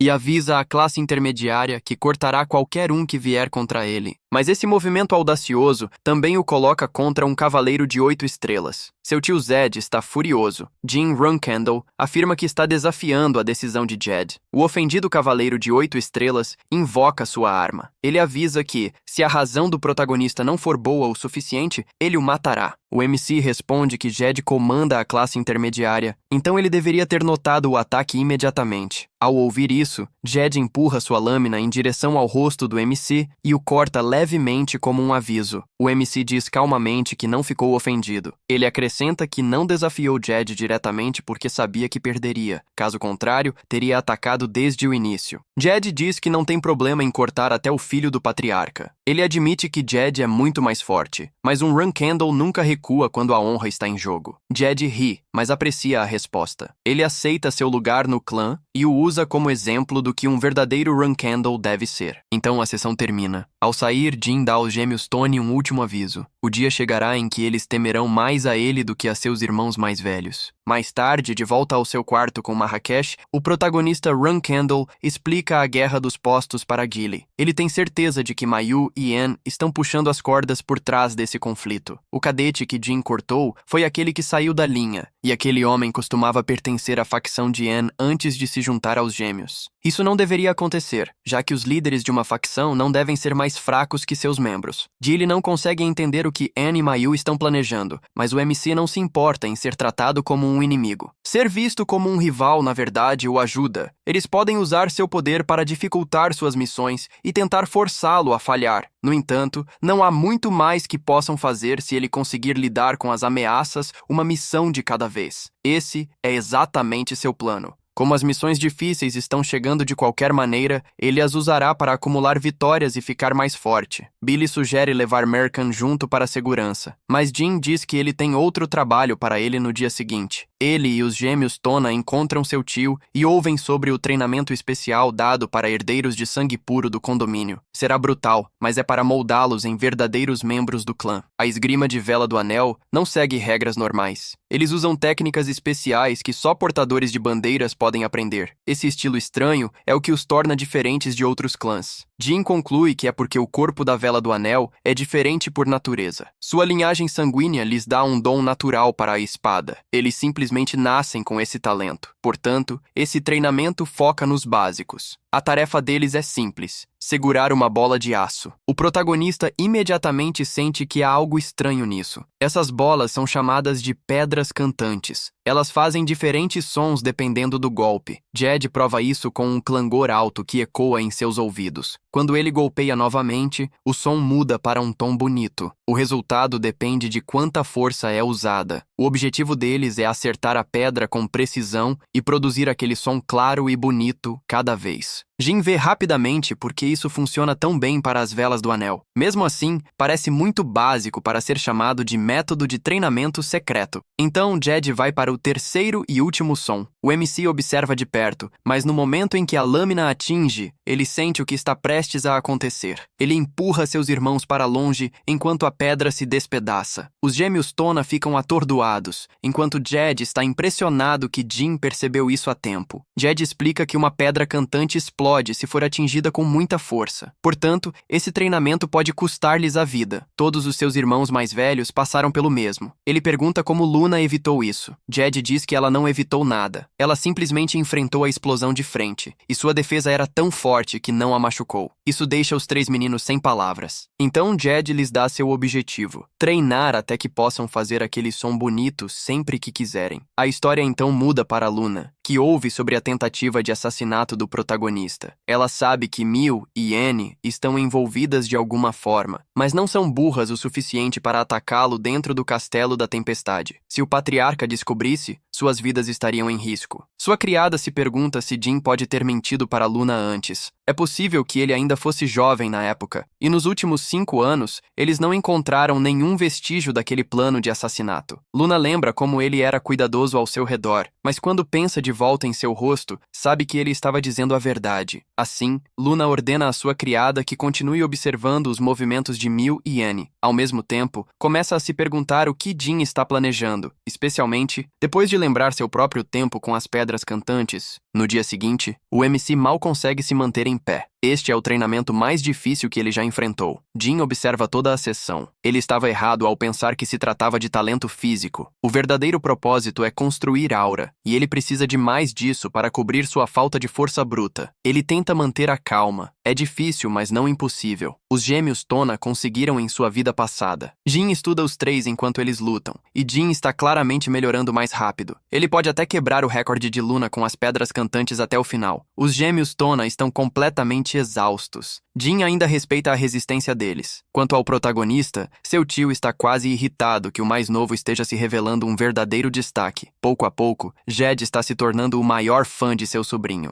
Um mês se passa, e a classe intermediária finalmente recebe suas primeiras missões. Uma equipe é designada para proteger recrutas da Guilda dos Ferreiros Minch. Cada facção recebe uma tarefa, e então chega a vez de Jim. Seu grupo de 10 cadetes é ordenado a matar 25 orcs, quase o dobro do número deles. Para novatos, é uma missão brutal. Alguns deles podem não sobreviver. As outras facções zombam da equipe do MC, assim como ele esperava. Mesa interrompe a discussão e diz ao seu grupo para manter seu orgulho como velas do anel. Eles não têm a opção de escolher sua missão. A única resposta é completá-la e silenciar todos depois que vencerem. Durante o treinamento, Daytona bate em uma pedra cantante com muita força e ela explode no ato. Jin mal evita a explosão e fica irritado, pois esses idiotas nem olham onde estão treinando. Os gêmeos Tona continuam estourando suas pedras, mas algo diferente acontece com ele. Seus sentidos se aguçam tanto que ele pode sentir o perigo se aproximando de longe. Agora ele tem certeza de que pode desviar dos fragmentos de aço se uma pedra explodir. Ele começa a se perguntar se isso se conecta ao treinamento da visão mental que fez com Luna e quer testá-lo novamente. Mas Jed chega de repente com notícias sobre suas missões. Os gêmeos Tona ficam enfurecidos ao ouvir que a deles envolve uma cerimônia com o Império Vimath. Não os colocará em perigo real, mas será exaustivo. Jed lhes diz que cada missão importa. Não importa quão sem graça ela pareça. Guerreiros fortes de muitos lugares estarão lá, incluindo Velas do Anel. Ele quer que os gêmeos vejam com o que estão lidando. A missão de Drunga é completamente diferente. É uma missão específica. Ele tem que matar o amante amado de Tlaris. O Palácio Secreto é a torre gigante governada por líderes poderosos. O atual governante é Talaris, junto com Dorma, uma mulher conhecida por não mostrar misericórdia a quem machuca seus amantes. Drunga deixa claro quão perigosa é essa missão. O alvo do protagonista é Álcaro, um homem protegido pelos agentes do Palácio Secreto. Normalmente, um trabalho como esse iria para os Cavaleiros Guardiões, o que choca Raitona e Daytona. Jin está interessado. Ele pergunta se a família Álcaro Shandor realmente quer que um de seus próprios morra. Jed explica que eles tentaram muitas vezes trazer Álcaro de volta e proteger os segredos da família. Após falharem, finalmente ordenaram sua morte. O MC aceita sem hesitar. Até Jed fica chocado. A missão está muito além de seu nível. Mesmo assim, Jed decide acompanhá-lo. Ele dá a todos os 3 meninos 3 dias antes da partida. Os gêmeos Tona estão realmente preocupados com Jin. Mesmo eles sabem como essa missão é ruim, eles dizem a ele para revelar que é uma vela errante, pensando que isso pode salvá-lo. Ele está honestamente surpreso com a preocupação deles. Então, ele acerta a pedra cantadora perfeitamente, soltando uma nota suave e limpa. Ele já a dominou. Quando voltar, os gêmeos Tona não terão escolha a não ser ficar ao seu lado. Até Jed acha que seguir o protagonista seria a maneira mais inteligente de permanecer vivo. Quando o dia da missão chega, o protagonista vai para a perigosa zona Muhammad Lawless. Ele usa uma leve disfarce para esconder quem é. Enquanto sua facção deveria caçar monstros, eles ainda não sabem que vão enfrentar 25 orcs. O grupo todo parece miserável, e alguns já perderam a esperança. Jin lhes diz que voltará vivo, não importa o que aconteça. Dilly acha a preocupação deles por ele meio adorável. Mukon tenta se gabar de ser o poderoso dragão escuro, sem perceber que, por enquanto, ele é apenas um gato bobo. O MC diz a Gilly para aproveitar a pausa enquanto ele está fora. Ela se preocupa porque Mamet é um lugar mortal, mas ele promete voltar e sai. Mamet está cheio do pior tipo de criminosos. Pessoas cheias de veneno e crueldade. Jin chega pronto para acabar com eles. Os locais nunca o viram antes, mas ele entra como se fosse o dono de tudo. Um bandido até se pergunta se ele é secretamente um cavaleiro de 9 estrelas. O homem tenta lhe dar uma lição sobre como o poder funciona ali, mas ele não está interessado em conversa sem sentido. O protagonista crava sua lâmina na cabeça do homem. Todo o ambiente fica gelado. Ninguém lamenta o bandido morto. Todos são monstros mesmo. Assim como seu mestre lhe ensinou, o protagonista deixa claro que não é alguém a ser testado. Agradecendo por esse conselho, ele calmamente pega a bebida sem se preocupar com veneno. Ele joga o dinheiro e começa a comer. Quando o bartender pergunta se ele está procurando alguém,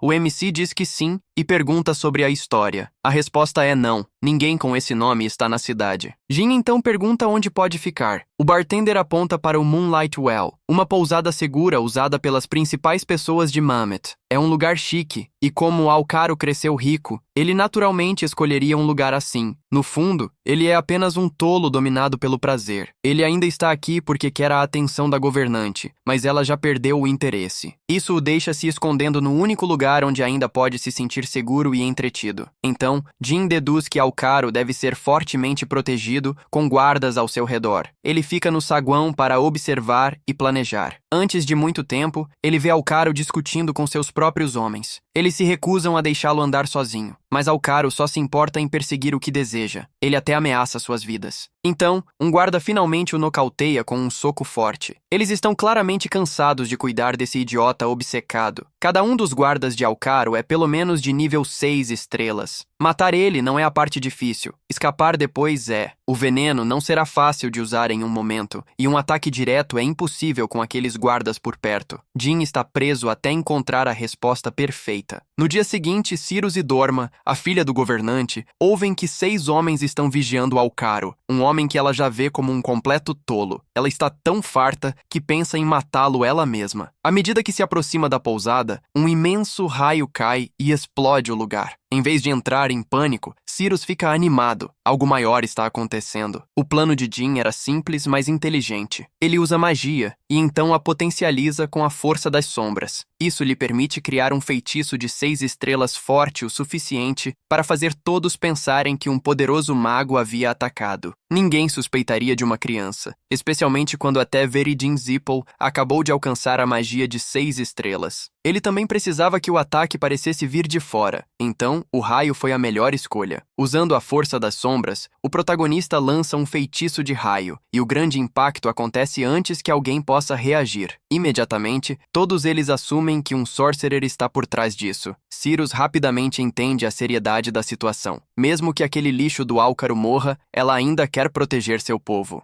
Mas quando eles entram, outro relâmpago os arremessa para trás. Agora, eles começam a se perguntar se os magos do Zipline estão se vingando do Palácio Secreto. Então, um terceiro raio cai. Cyrus espera que não haja um quarto. Ele reza para que ninguém tenha sofrido muitos danos. Mas MC também está gravemente ferido. Ele teve que suportar a força de seu próprio feitiço. Os guardas sobreviveram, mas Alcaro está desaparecido. MC quer terminar o trabalho enquanto pode. Então, Cira o avista e tenta ajudar. Ela não se importa muito em salvar Alcaro de qualquer forma. Ela preferiria vê-lo morto. Ao mesmo tempo, ordena a seu povo que capture o feiticeiro que lançou o feitiço. Ele fica aliviado. Ele pode não precisar matar Alcaro agora que Cyrus e seu grupo estão aqui. Ainda assim, as coisas ficam perigosas se ela descobrir que ele é um Runcandel. Logo, os guardas reportam que Alcaro está morto por causa do feitiço. Como filha de Talares, Cyrus assume o controle de Moonlight com facilidade. Mas os bandidos locais desafiam sua autoridade. Ela responde cortando-os com sua lâmina de cristal de gelo. Ela diz que reparará os danos se o feiticeiro estava mirando o Palácio Secreto. Mas se o verdadeiro alvo era um dos criminosos, ela fará todos os envolvidos se arrependerem. Com os bandidos sob seu controle, Cyrus se volta para o atacante. Como o feitiço teve que vir de um dos sobreviventes, ela começa a caçar o feiticeiro. Ela já está irritada por terem despertado um inimigo tão poderoso. O movimento lento de Jin a irrita. Ela o chama de covarde e depois cuida de sua perna ferida, um favor sobre o qual uma pessoa comum poderia se gabar para sempre. Sabendo que ele não pode retribuí-la, Cyrus deixa-o com essa memória e se afasta. O protagonista acena de volta e então adota uma expressão séria. Ele completou a missão e desempenhou seu papel ao mesmo tempo. Depois disso, a história se transfere para a missão dos Orices. Mesa e os outros acabaram de matar um orc. Alguns começam a pensar que podem cumprir a missão sem perder ninguém. Mesa não está tão relaxada. Ainda há 7 restantes e ela não quer que sua equipe fique descuidada. O que a incomoda é o quão estranhos os orcs estão agindo. Normalmente, eles se movem em grupos, mas agora, cada um está sozinho. Mesa imagina que a bênção de Jin está ajudando eles enquanto o grupo se mantém focado na missão. Moroccan está feliz. Isso deveria finalmente liberá-lo. A razão para os orcs agirem assim é na verdade simples. Moroccan ameaçou matá-los se eles se reunissem. Eles estavam tão assustados que nunca se regrouparam. Mesmo assim, o gato-dragão resmunga que provavelmente será arrastado para mais trabalhos irritantes depois. Pelo menos ele quer quadrinhos como pagamento. Ele está feliz que todos ainda estão vivos, mas então sente uma energia sombria e aterrorizante. Ele não esperava isso. Algo enorme está vindo em direção ao grupo de mesa. Moroccan rapidamente espalha uma barreira de sombra que ninguém percebe, exceto Bell. Então, ele assume sua verdadeira forma para exterminar a criatura que ousou liberar poder em sua área. Gigantes de túmulo deveriam estar extintos, desaparecidos há quase 2000 anos. Moroccan não consegue entender por que um apareceu ali. Então, ele dispara um feixe mortal e o apaga com um pilar de escuridão. Uma vez que tudo acaba, Moroccan sente o esforço em todo o seu corpo. Ele não usava tanto poder há muito tempo, mas ele tem certeza de que os magos do Zipline estão conectados ao gigante de túmulo que apareceu. Tudo isso parece muito estranho, no entanto. Ele não tem interesse em contar isso a Jin ainda. Morokan sabe que o dia chegará em que MC enfrentará o clã Zipline pessoalmente. Então a história se desloca para o Transfigurador, que está estarrecido por seu gigante de túmulo ter sido destruído instantaneamente. Ele odeia o quão mal isso falhou, mas Vishko está focado em algo ainda pior. Um dragão sombra matou a criatura, quase como um aviso. Bishkel quer conhecer os magos do Zipline o mais rápido possível. Kiron se sente orgulhoso quando Jin retorna após um sucesso tão grande. Isso também humilha os portadores da bandeira que lhe deram aquela missão mortal. Depois que a turma intermediária é dispensada, ele alcança seus amigos e descobre que eles também completaram suas missões. A maioria dos outros cavaleiros intermediários está com ciúmes de que esse Runkandel de sangue puro parece abençoado com uma sorte insana. Eles estão presos onde estão, então zombam de Jin como apenas um cavaleiro de 4 estrelas. Ainda assim, por ser um de sangue puro, eles não podem fazer muito além de falar. Eles estão esperando novas ordens suas e de Anne quando o protagonista se aproxima deles, sorrindo, enquanto diz que ouviu tudo. Ele chama Kajin, que admite que estava falando pelas costas dele. MC diz que sabe que não ocupa um rango maior que os outros. Kajin o despreza, dizendo que ele só completou a missão por sorte. MC não nega que Kajin é um cavaleiro de 5 estrelas, enquanto ele é visto como um de 4. Mas em vez de discutir, ele diz a Kajin para duelá-lo e diz que o uso de aura é permitido. Kajin salta, certo de que isso será fácil. Cada golpe vem cheio de raiva, mas ele já enfrentou inimigos muito mais fortes, então não se sente sobrecarregado. Kajin tenta finalizar rapidamente, agindo como o lutador mais forte. Jin bloqueia, embora a aura ainda o atinja. Mesmo assim, ele agora está acompanhando o caminho de cada golpe, todos os padrões de espada possíveis. O protagonista lê cada ataque claramente enquanto Kajin está cego pela raiva e não percebe o que está acontecendo. Suas lâminas se chocam. O protagonista se prepara para acabar com isso. Ele chama Kajin de previsível e diz que nunca teve uma chance. Kajin avança com 3 ataques decisivos. Jin neutraliza todos eles. Então, ele desata o golpe final, uma poderosa lâmina de aura que destrói Kajin e conquista a vitória. MC agora sabe exatamente o quão forte ele se tornou. Ele cresceu o bastante para entrar no território de 5 estrelas. Desde o começo, ele planejou fazer Kajin pensar que era mais fraco. Ele queria que Kajin deixasse brechas. Quando os gêmeos Tona chegam, ficam atordoados, mas Jin mal se importa com a luta e apenas se afasta. Mais tarde, quando Kajin relata o que aconteceu, os líderes de sua facção acham que ele está brincando. Eles ficam em choque. Um menino tão jovem já alcançou o nível de cavaleiro de 5 estrelas. Tanto Mil quanto Anne entendem a mensagem hostil que ele está enviando para o clã. Então, começam a se preparar para tomar medidas mais severas para derrubá-lo em sua próxima missão. Por todo o clã, as pessoas sussurram sobre o quanto ele ficou mais forte. Apenas os membros mais talentosos alcançam esse nível na sua idade. Nem mesmo Jin esperava um crescimento tão rápido. Ele não treinou muito em habilidades com espada fora de suas aulas especiais, mas o progresso em uma área impulsiona as outras. À medida que a Shadow Force melhorava, seu fluxo de aura e mana também melhorava. No clã inteiro, ele é o único dominando as 3. De volta ao seu quarto, Jin nota flores que nunca viu antes. Ele as deixa em paz, pois não parecem perigosas. Uma coisa é clara, após seu último feito, seus irmãos estarão ainda mais desesperados para se livrar dele. Joshua é um deles. Desde que Luna desistiu de se tornar patriarca, ele é o próximo na linha para o trono. Joshua está tentando fortalecer sua posição no clã com a ajuda de sua mãe. No começo, o protagonista queria esconder o quão forte ficou, mas ele mudou de ideia. Em breve, todos saberão o que ele fez. Mesmo assim, ele não está se exibindo. O que Jin realmente quer é que seu pai o note. Kajin nunca esteve completamente feliz com Joshua como herdeiro. Ele queria Luna, mas ela desistiu apesar de seu grande talento. Depois que Luna se afastou, Joshua se tornou a próxima escolha. Isso antes de MC começar a provar que ele também poderia merecer o trono. Ele sabe que seu pai o testará com algo brutal. Ele pode até proteger o protagonista pessoalmente até esse teste, para que ninguém consiga matá-lo primeiro. Graças ao interesse de Kajin, o protagonista pode sobreviver aos ataques de seus irmãos. Um banquete será realizado quando seu pai voltar.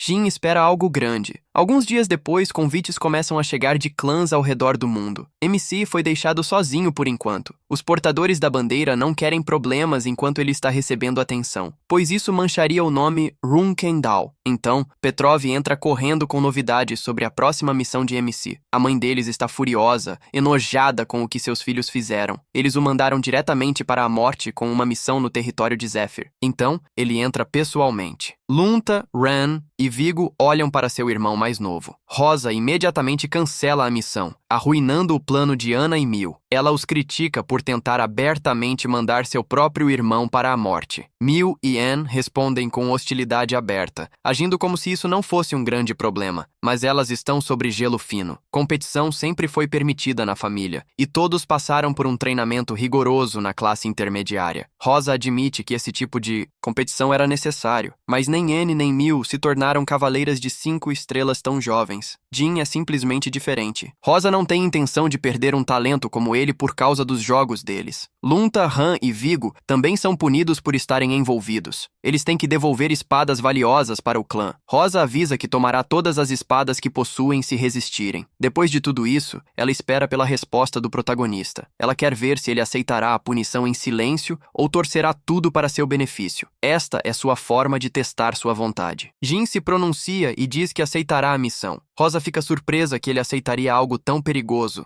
Jin fala de novo. O território de Zephyr é mortal, mas MC ainda acredita que pode vencer. Ele diz que está feliz em aceitar a missão que suas queridas irmãs prepararam para ele. Ele até as agradece por lhe dar uma tarefa que ele pode manejar. Rosa zomba de seu ato corajoso, mas o adolescente de 15 anos argumenta que mudar a missão agora prejudicaria a imagem do clã. Rosa não aceita isso. Ela sabe que ele está sendo usado. Mesmo assim, é exatamente isso que Jin quer. Ele ainda não pode derrotar suas irmãs de frente. Então, ele planeja esmagá-las ao ter sucesso onde elas esperavam que ele morresse. Rosa ainda o avisa para não levar isso levianamente. Jin concorda em ir, mas apenas se ele conseguir as espadas de volta de seus irmãos quando voltar. Ran e Vigo até oferecem uma espada a ele agora para impedi-lo de assumir uma missão tão arriscada. Ele não confia nesse ato. Se eles realmente quisessem ajudar, teriam parado Mil e Anne em primeiro lugar. Rosa aceita seus termos. Ela se preocupa que o protagonista possa um dia se tornar como Luna, mas por enquanto, ela está satisfeita com a mudança dele. À medida que a reunião termina, Anne o zomba, dizendo que ele só teve sorte até agora. Ela ainda diz que poderia mandar seus próprios escravos para acabar com ele. Jin os ignora e planeja silenciá-los ao voltar vivo. Os cavaleiros da classe intermediária de sua facção são os mesmos.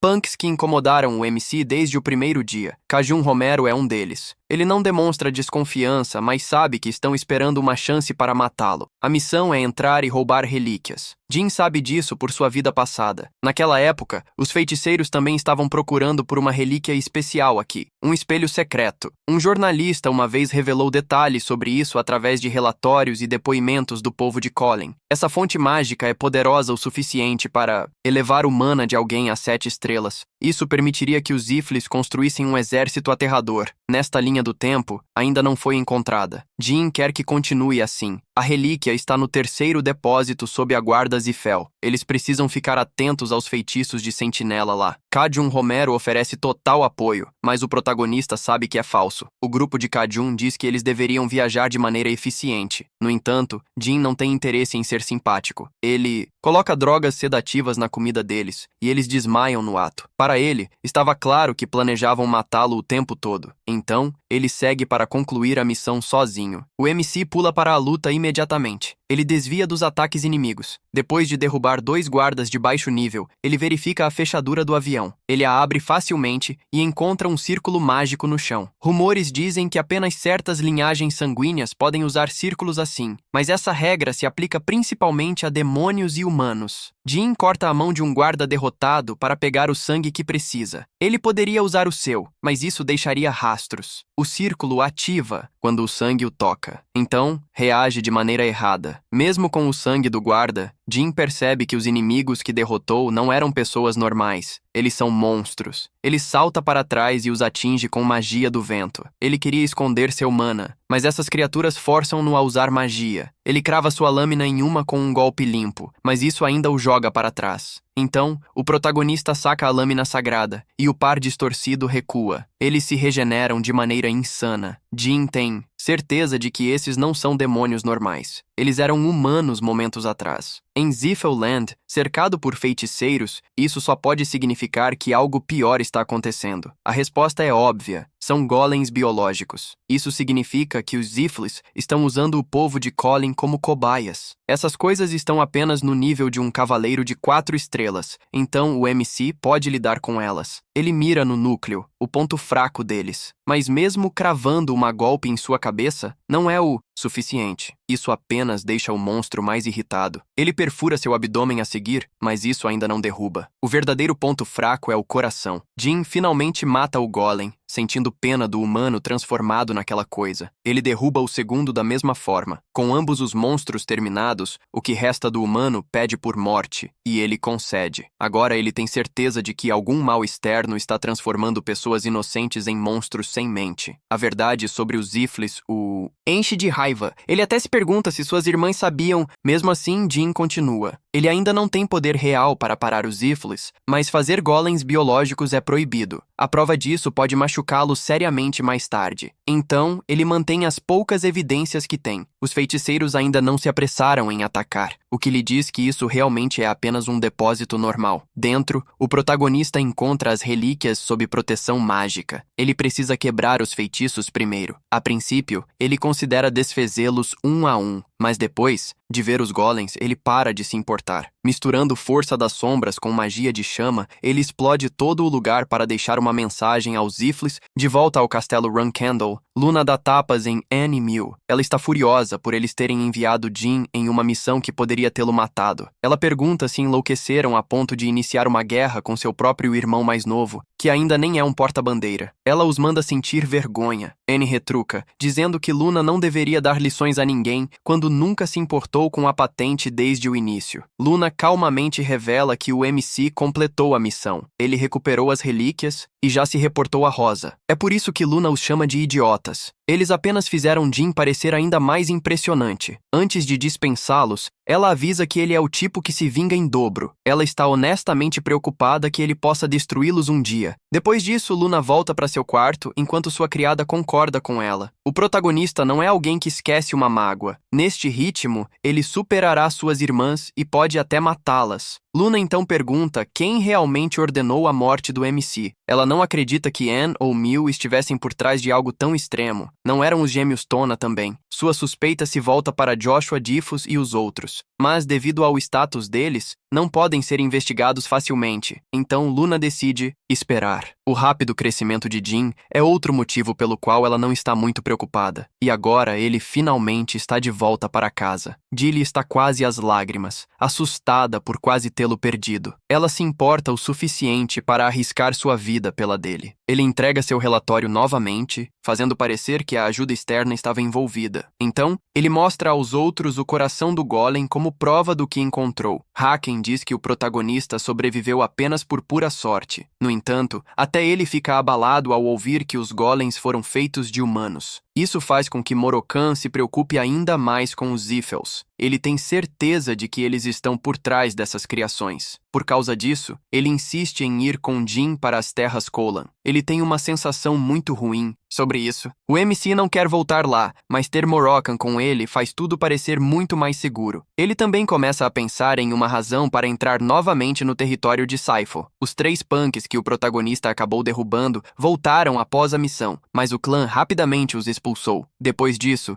Jin continuou treinando e dominou completamente as pedras cantantes. Então, Kiron diz a ele para parar de trabalhar com os cadetes por agora. Na próxima semana, o MC deve se encontrar com o patriarca. Os gêmeos Tona ficam atordoados. Ele pode ser nomeado porta-bandeira reserva primeiro, antes que o clã faça isso oficialmente. O protagonista fica animado. Assim que puder se mover sozinho, ele ficará ainda mais forte. Ao mesmo tempo, o patriarca patriarca viaja com seu grupo em uma noite. Ele diz que eles chegarão ao Jardim das Espadas em cerca de 2 horas. O patriarca menciona que seu filho mais novo, nascido tão tarde na vida, continua tirando-o do treinamento. Ele pretendia ficar no Mar Negro por 10 anos, mas Jin continua mudando isso. Então, ele pergunta quantas vezes isso já aconteceu. Nathan diz que sabia que o MC era especial no Castelo Tempestuoso, apenas não tão especial. O que o MC fez no Jardim das Espadas realmente o surpreendeu, especialmente a feroz vontade do menino de lutar. Ele acrescenta que, embora ele fosse jovem quando Nathan o conheceu no Castelo Tempestuoso, os olhos dele refletiam um profundo arrependimento. Jin tentou esconder isso, mas Nathan ainda viu. Ele se lembra do protagonista provocando seus irmãos no momento em que chegou ao Jardim das Espadas. Para Nathan, isso não era um comportamento ensinado. O MC entendia naturalmente como esmagar aqueles contra ele. Nighting diz que ele também tem o instinto de um assassino nato. Outros notaram isso e continuaram jogando-o em missões mortais. Mas ele sobreviveu todas as vezes e já se tornou um guerreiro 5 estrelas. O que mais interessa a Nighting não são Mammoth ou as ruínas de Kellen, mas a primeira missão do protagonista. Foi quando o MC lutou contra um guerreiro lobo branco 1 a 1.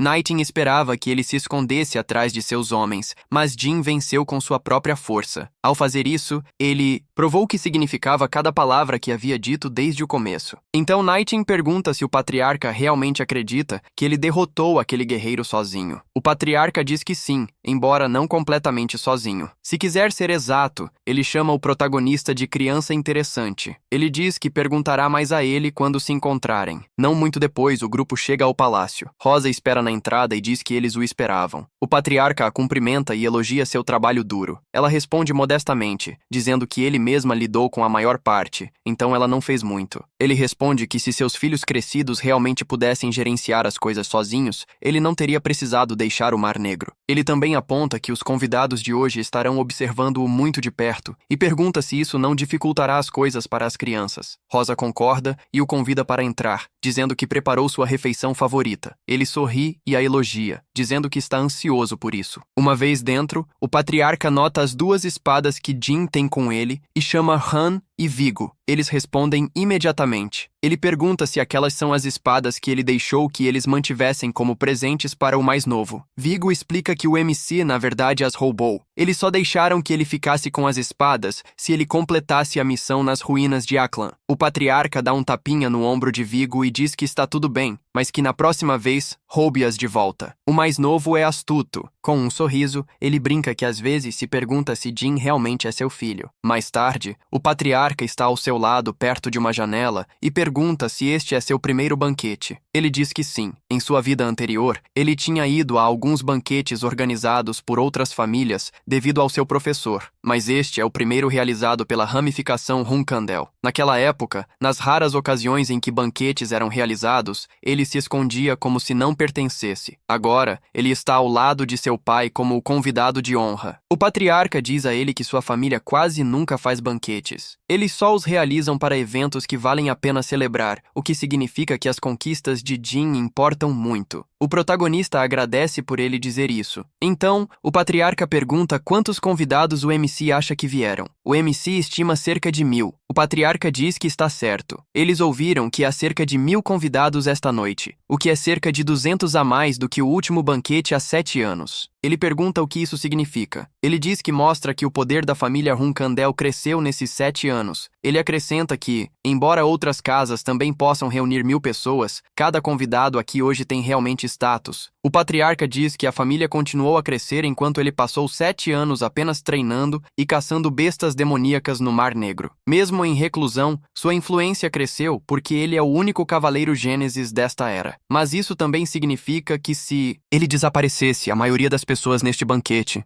pode se afastar da família Hunkandel. Finn diz que é verdade. Sem seu pai, a casa deles não manteria quase o mesmo poder. Hunkandel é uma das 2 grandes famílias ao lado de Zippel, mas se seu pai desaparecesse, a lacuna em força militar cresceria rapidamente. Então, a família Zippel provavelmente tomaria a dianteira. O protagonista diz que se a ausência de seu pai sozinha pudesse fazer as pessoas abandonarem a família, deixando-a exposta ao Zippel, então ele deserdaria a família. O patriarca é pego de surpresa. O protagonista protagonista explica que se Hunkandel desmoronar por causa da ausência de um homem, isso só prova que o próximo patriarca é incompetente. Ele diz que não tem planos de morrer sob uma liderança fraca. Então ele pergunta quais fraquezas a família tem. O patriarca pergunta que tipo, e Jin explica. Em troca de devolver a espada que tomou de Vigo, ele teve acesso aos registros de comissão da família, que só os portadores de bandeira podem ver. Com isso, ele descobriu que o chefe da família Vera enganou o imperador, roubou tesouros imperiais e ainda veio a este banquete sem vergonha. Ele também viu que a família Vera recentemente pediu a Hunkandel para matar os magos Zippel. Ele encontrou outro caso também. A filha de Harold vendeu seus tesouros de família para sustentar seu vício em jogos e pediu a Hunkandel para recuperá-los, mas ela ainda não pagou a taxa. O protagonista diz que, com uma rápida olhada, já encontrou muitas formas de pressionar pessoas. Aqueles registros são apenas uma pequena parte das ferramentas secretas disponíveis para a família. O patriarca pergunta se o protagonista quer dizer que Hunkandel ainda poderia sobreviver sem ele usando o que aqueles registros contêm. Ele diz que se o próximo líder não for um cavaleiro Gênesis, então a sobrevivência da família dependerá da habilidade desse novo patriarca em lidar com as pessoas. O patriarca concorda, mas diz que Hunkandel não é a única casa com pontos fracos. Os Zippel também têm muitos. O protagonista diz que tem certeza de que isso é verdade, mas os Zippel nunca poderiam usar esses métodos da mesma forma que Hunkandel. Quando seu pai pergunta o porquê, o protagonista responde que agir como vilão é o papel de Hunkandel. Mesmo assim, se o próximo patriarca não puder usar bem essas armas, mesmo tendo tantas em mãos, Jin diz que deixaria a família de lado sem pensar duas vezes. Depois disso, ele se prepararia para a revanche contra Zippel, não importando quanto tempo levasse. O patriarca ri, dizendo que a revanche não é uma razão tão ruim para permanecer vivo. Ele pensa em como seus outros filhos nunca ousariam falar sobre a queda de Hunkandel na frente dele. Eles fariam elogios ou reclamariam, mas ele diz exatamente o que acredita, calmamente e sem medo. O patriarca sente que é uma pena que o protagonista tenha nascido tão tarde para ele. O protagonista tem o talento de Luna, o lado selvagem de Mary e seu próprio espírito de luta. Ele acredita que tem 10 anos, no máximo 15, para proteger a cadeira do patriarca. Talvez isso seja tempo suficiente para ver se o mais novo reverte toda a linha de sucessão. Então ele muda de assunto, dizendo que a maioria dos convidados já deve estar aqui, então é hora de entrar. O protagonista acena com a cabeça. O patriarca acrescenta que quer falar com ele novamente após o banquete, então ele deve esperar até ser chamado. Enquanto se movem, ele pensa sobre o que significa se tornar um portador de bandeira reserva. Parece que ele terá que deixar a família por um tempo após o banquete. Com a celebração durando 4 dias, a espera vai parecer longa. Justamente então, Heinz corre e chama pelo patriarca. O patriarca pergunta o que aconteceu, e Heinz diz que convidados inesperados chegaram. Eles vieram sem avisar antes. O patriarca se pergunta quem teria a ousadia de aparecer sem convite. Heinz diz que é a família Zippel, 5 deles, incluindo Andre e mais 4. O patriarca estala a língua, chama Andre de tolo grosseiro e ordena a Heinz que diga a Andre para se afastar, permitindo apenas o resto da família entrar. Mas ele diz para não entregar essa mensagem pessoalmente. Os servos podem fazê-lo. Heinz faz uma reverência e sai. Jin pensa que André foi definitivamente grosseiro, mas humilhar o segundo em comando do Zippel na porta é um insulto enorme. O patriarca pergunta se o protagonista acha que ele foi longe demais. O protagonista diz que não. Se algo, foi satisfatório. Ele pensa que se Andre perder a calma e sair furioso com seus parentes, estará rejeitando a permissão do patriarca para o resto da família Zippel entrar. Esse tipo de coisa não é permitida no Jardim das Espadas. Justamente como o protagonista esperava. Ele acredita que André Zippel obedecerá ou sairá sem suas pernas. Ele avança, dizendo que é hora de começar o banquete. Um pouco depois, o patriarca se coloca diante dos convidados, agradece por terem vindo e se apresenta como o chefe do clã Hunkandel. Ele diz que este banquete é possível porque foi abençoado com um filho capaz tardiamente. Então ele pede uma salva de palmas para seu filho mais novo, Jin. A multidão responde imediatamente. Ele diz que há apenas 2 regras em um banquete Hunkandel. Primeiro, se alguém iniciar uma briga bêbada, os guardiões cavaleiros o arrastarão para a arena. Segundo, o perdedor deve ceder, e o vencedor deve se conter porque este ainda é um banquete, não apenas uma festa. Ele pensa que 1000 pessoas poderosas de todo o continente estão aqui, ligadas de várias maneiras. Em uma reunião comum, eles trocam sorrisos falsos e palavras cortantes.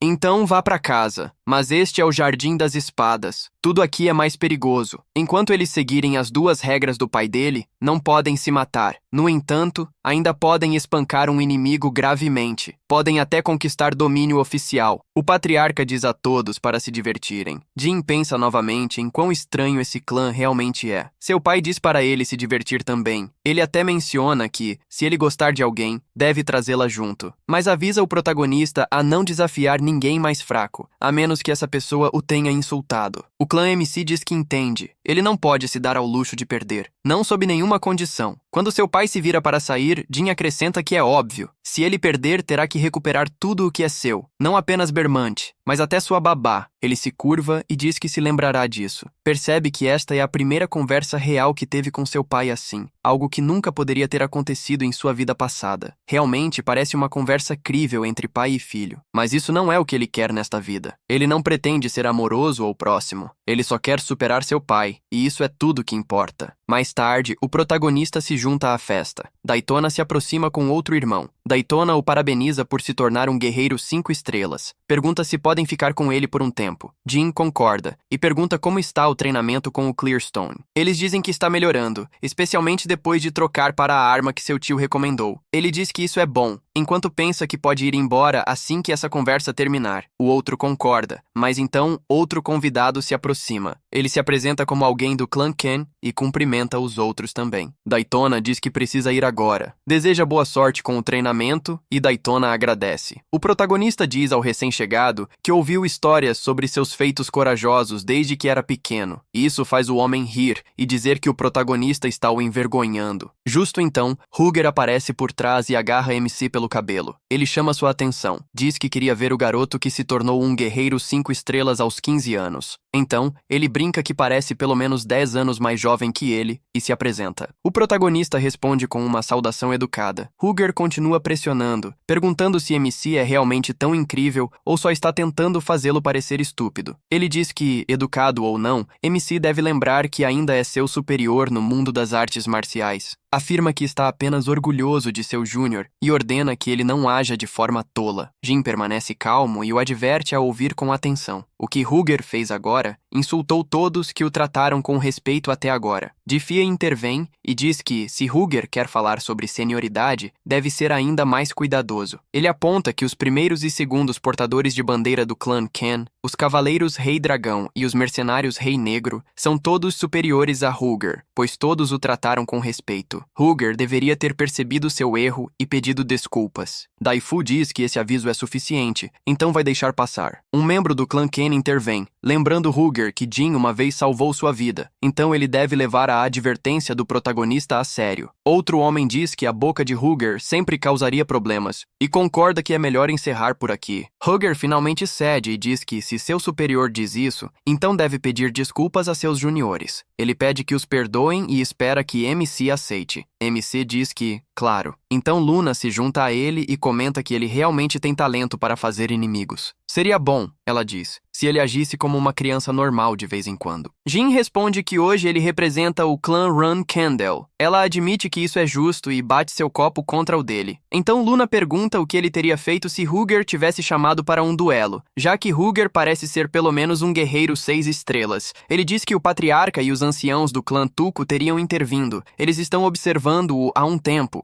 Luna nota que ele já havia considerado isso e brinca que talvez algum professor secreto o tenha ensinado a lidar com pessoas. Ela diz que manter alguém assim por perto não seria uma má ideia. Afinal, se a habilidade com a espada é o mais importante, algo mais realmente conta? O protagonista diz que ela pode não entender, mas como o filho mais novo odiado da família, ele precisa de mais do que talento com a espada para sobreviver. Luna pergunta se isso é realmente verdade. Ele parece talentoso e inteligente, o que pode ser a razão pela qual alguém quase o matou no Castelo Storm. Jin se pergunta qual irmão percebeu seu potencial tão cedo. Ela diz que veio parabenizá-lo, mas banquetes como esse não são sua praia. Preferiria ir para algum lugar mais divertido. MC pergunta se ela está indo embora já. Luna diz que sim. Ele ainda é muito baixo para ser seu parceiro de dança. Ela promete que vão dançar quando ele ficar mais velho e ela o levará a algum lugar legal. Ele começa a dançar com ela de qualquer forma e diz que está ansioso por isso. Antes de sair, ela diz que deve mandar uma mensagem aos outros, assim como ele fez mais cedo. Ele pergunta o que ela quer dizer. Ela o abraça e diz que isso fará todos entenderem o quão importante ele é para ela. Assim, eles pensarão 2 vezes antes de serem rudes.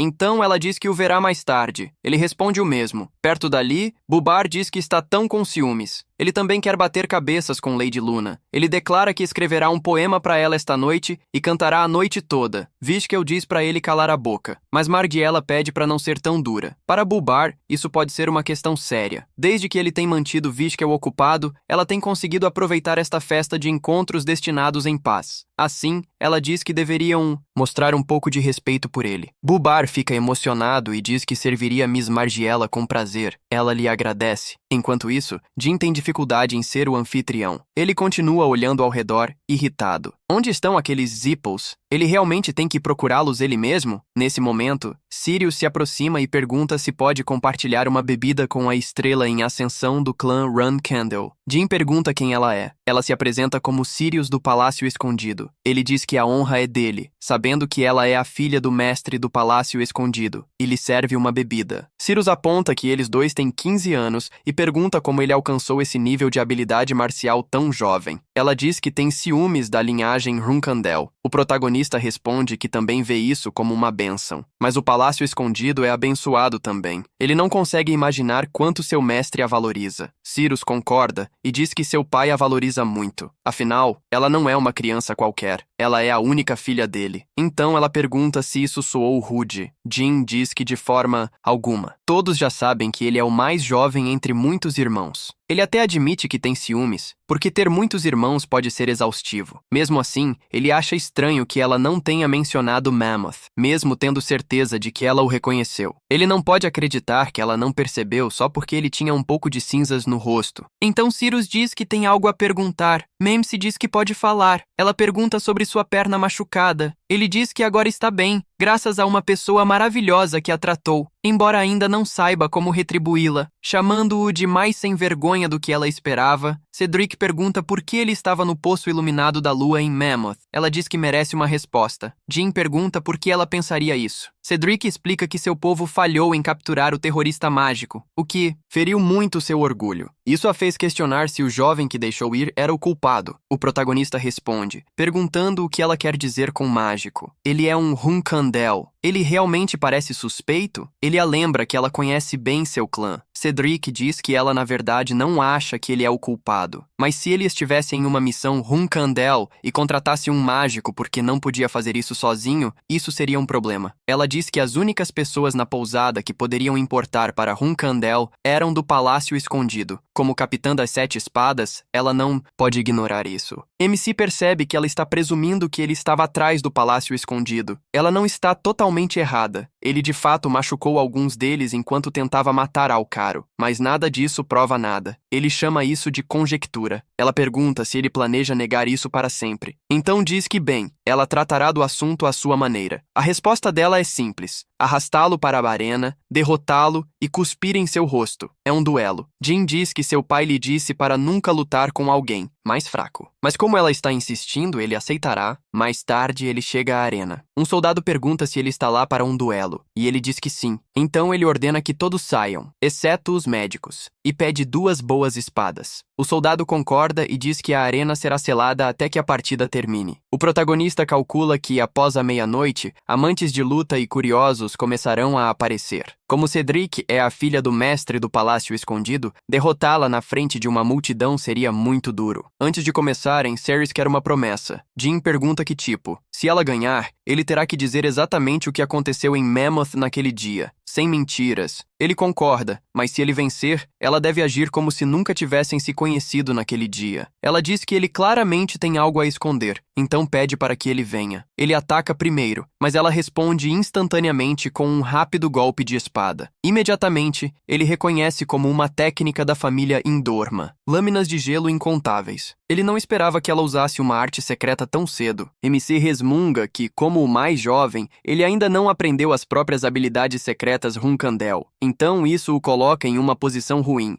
Cedric diz que isso não é problema dela, então ela avança em sua direção e a luta realmente começa. Ela pode perceber que ele realmente é um guerreiro de 5 estrelas. No começo, parecia que ele mal estava bloqueando, mas quanto mais eles lutam, mais suas reais habilidades aparecem. Mesmo assim, ela acha que uma estrela não é impossível de superar. Se ela usar a terceira forma das lâminas de gelo incontáveis, sabe que está mais fraca e tem menos resistência. Portanto, não pode prolongar isso. Assim que ele começar a ler seus movimentos e buscar um contra-ataque, ela mudará de estratégia e terminará rápido. Jean, enquanto isso, julga que Cedric pode ser um cavaleiro de 4 estrelas com as lâminas de gelo incontáveis. Mas em ataques e defesas diretas, ela está abaixo dele. Ele percebe que ela está prestes a forçar um ponto de virada com um grande movimento. Provavelmente será sua arte secreta, mas ele ainda não consegue perceber quão perigoso Myriad Ice Blades realmente é. Ele acha que pode precisar de uma das técnicas ocultas que aprendeu no Storm Castle. Dentre todas elas, uma se destaca das demais. Cyrus avança, dizendo: "Acabou!" Ele dispara a terceira forma de Myriad Ice Blades. Jean a intercepta com sua espada. Ele nota que os fragmentos de gelo estão carregados com aura condensada. Ele sorri. Ela vê aquele olhar e pensa que ele está zombando dela. Mas ela já liberou a avalanche, um movimento tão forte que nem um prodígio de 5 estrelas com 15 anos deveria quebrá-lo. Ainda assim, por algum motivo, ela se sente inquieta. Então, ele corta em direção aos olhos dela, forçando-a a desviar e contra-atacar. A explosão repentina de magia a pega de surpresa. Ele percebe que pode ter escolhido o movimento errado. O Storm Blade da família Atella atinge com força demais para um 4 estrelas como Cyrus suportar. Se ela não tivesse se movido, poderia ter morrido ou sido gravemente ferida. E, no entanto, ele ainda atacou. Cyrus cai de joelhos, pensando em quanto ela deseja viver. Aquela medo a salva. Ela evita um golpe fatal. Jean se aproxima e pergunta se ela está bem, se desculpando por quase matá-la. Ele pensa que Cyrus ouviu seu aviso, mas ainda não tentou evitar o Stormblade. No entanto, não importa o quão orgulhosa ou honrada ela seja, ela só tem 15, muito jovem para esmagar seu instinto de sobrevivência. Ele diz que teria desviado em seu lugar. Ele está certo de que ela teria dito a ele para fazer o mesmo. Então, ele sugere que eles terminem por aqui e parem de pensar nisso. Ele espera que isso a acalme. Em vez disso, ela pega uma pequena caixa de remédios e aponta para o corte em seu rosto. "Como você me salvou", ela diz, "eu vou te recompensar tratando isso." Jean pergunta se ela não está valorizando sua vida barato demais, especialmente sendo a única herdeira do Ice Palace. Ela diz que essa é a vida pela qual uma vez suplicou. Agora, ela a valorizará novamente. Ele não precisa se preocupar com ela. Enquanto ela se afasta, Cyrus diz que deveriam tratar hoje como seu primeiro encontro e que ela o verá amanhã.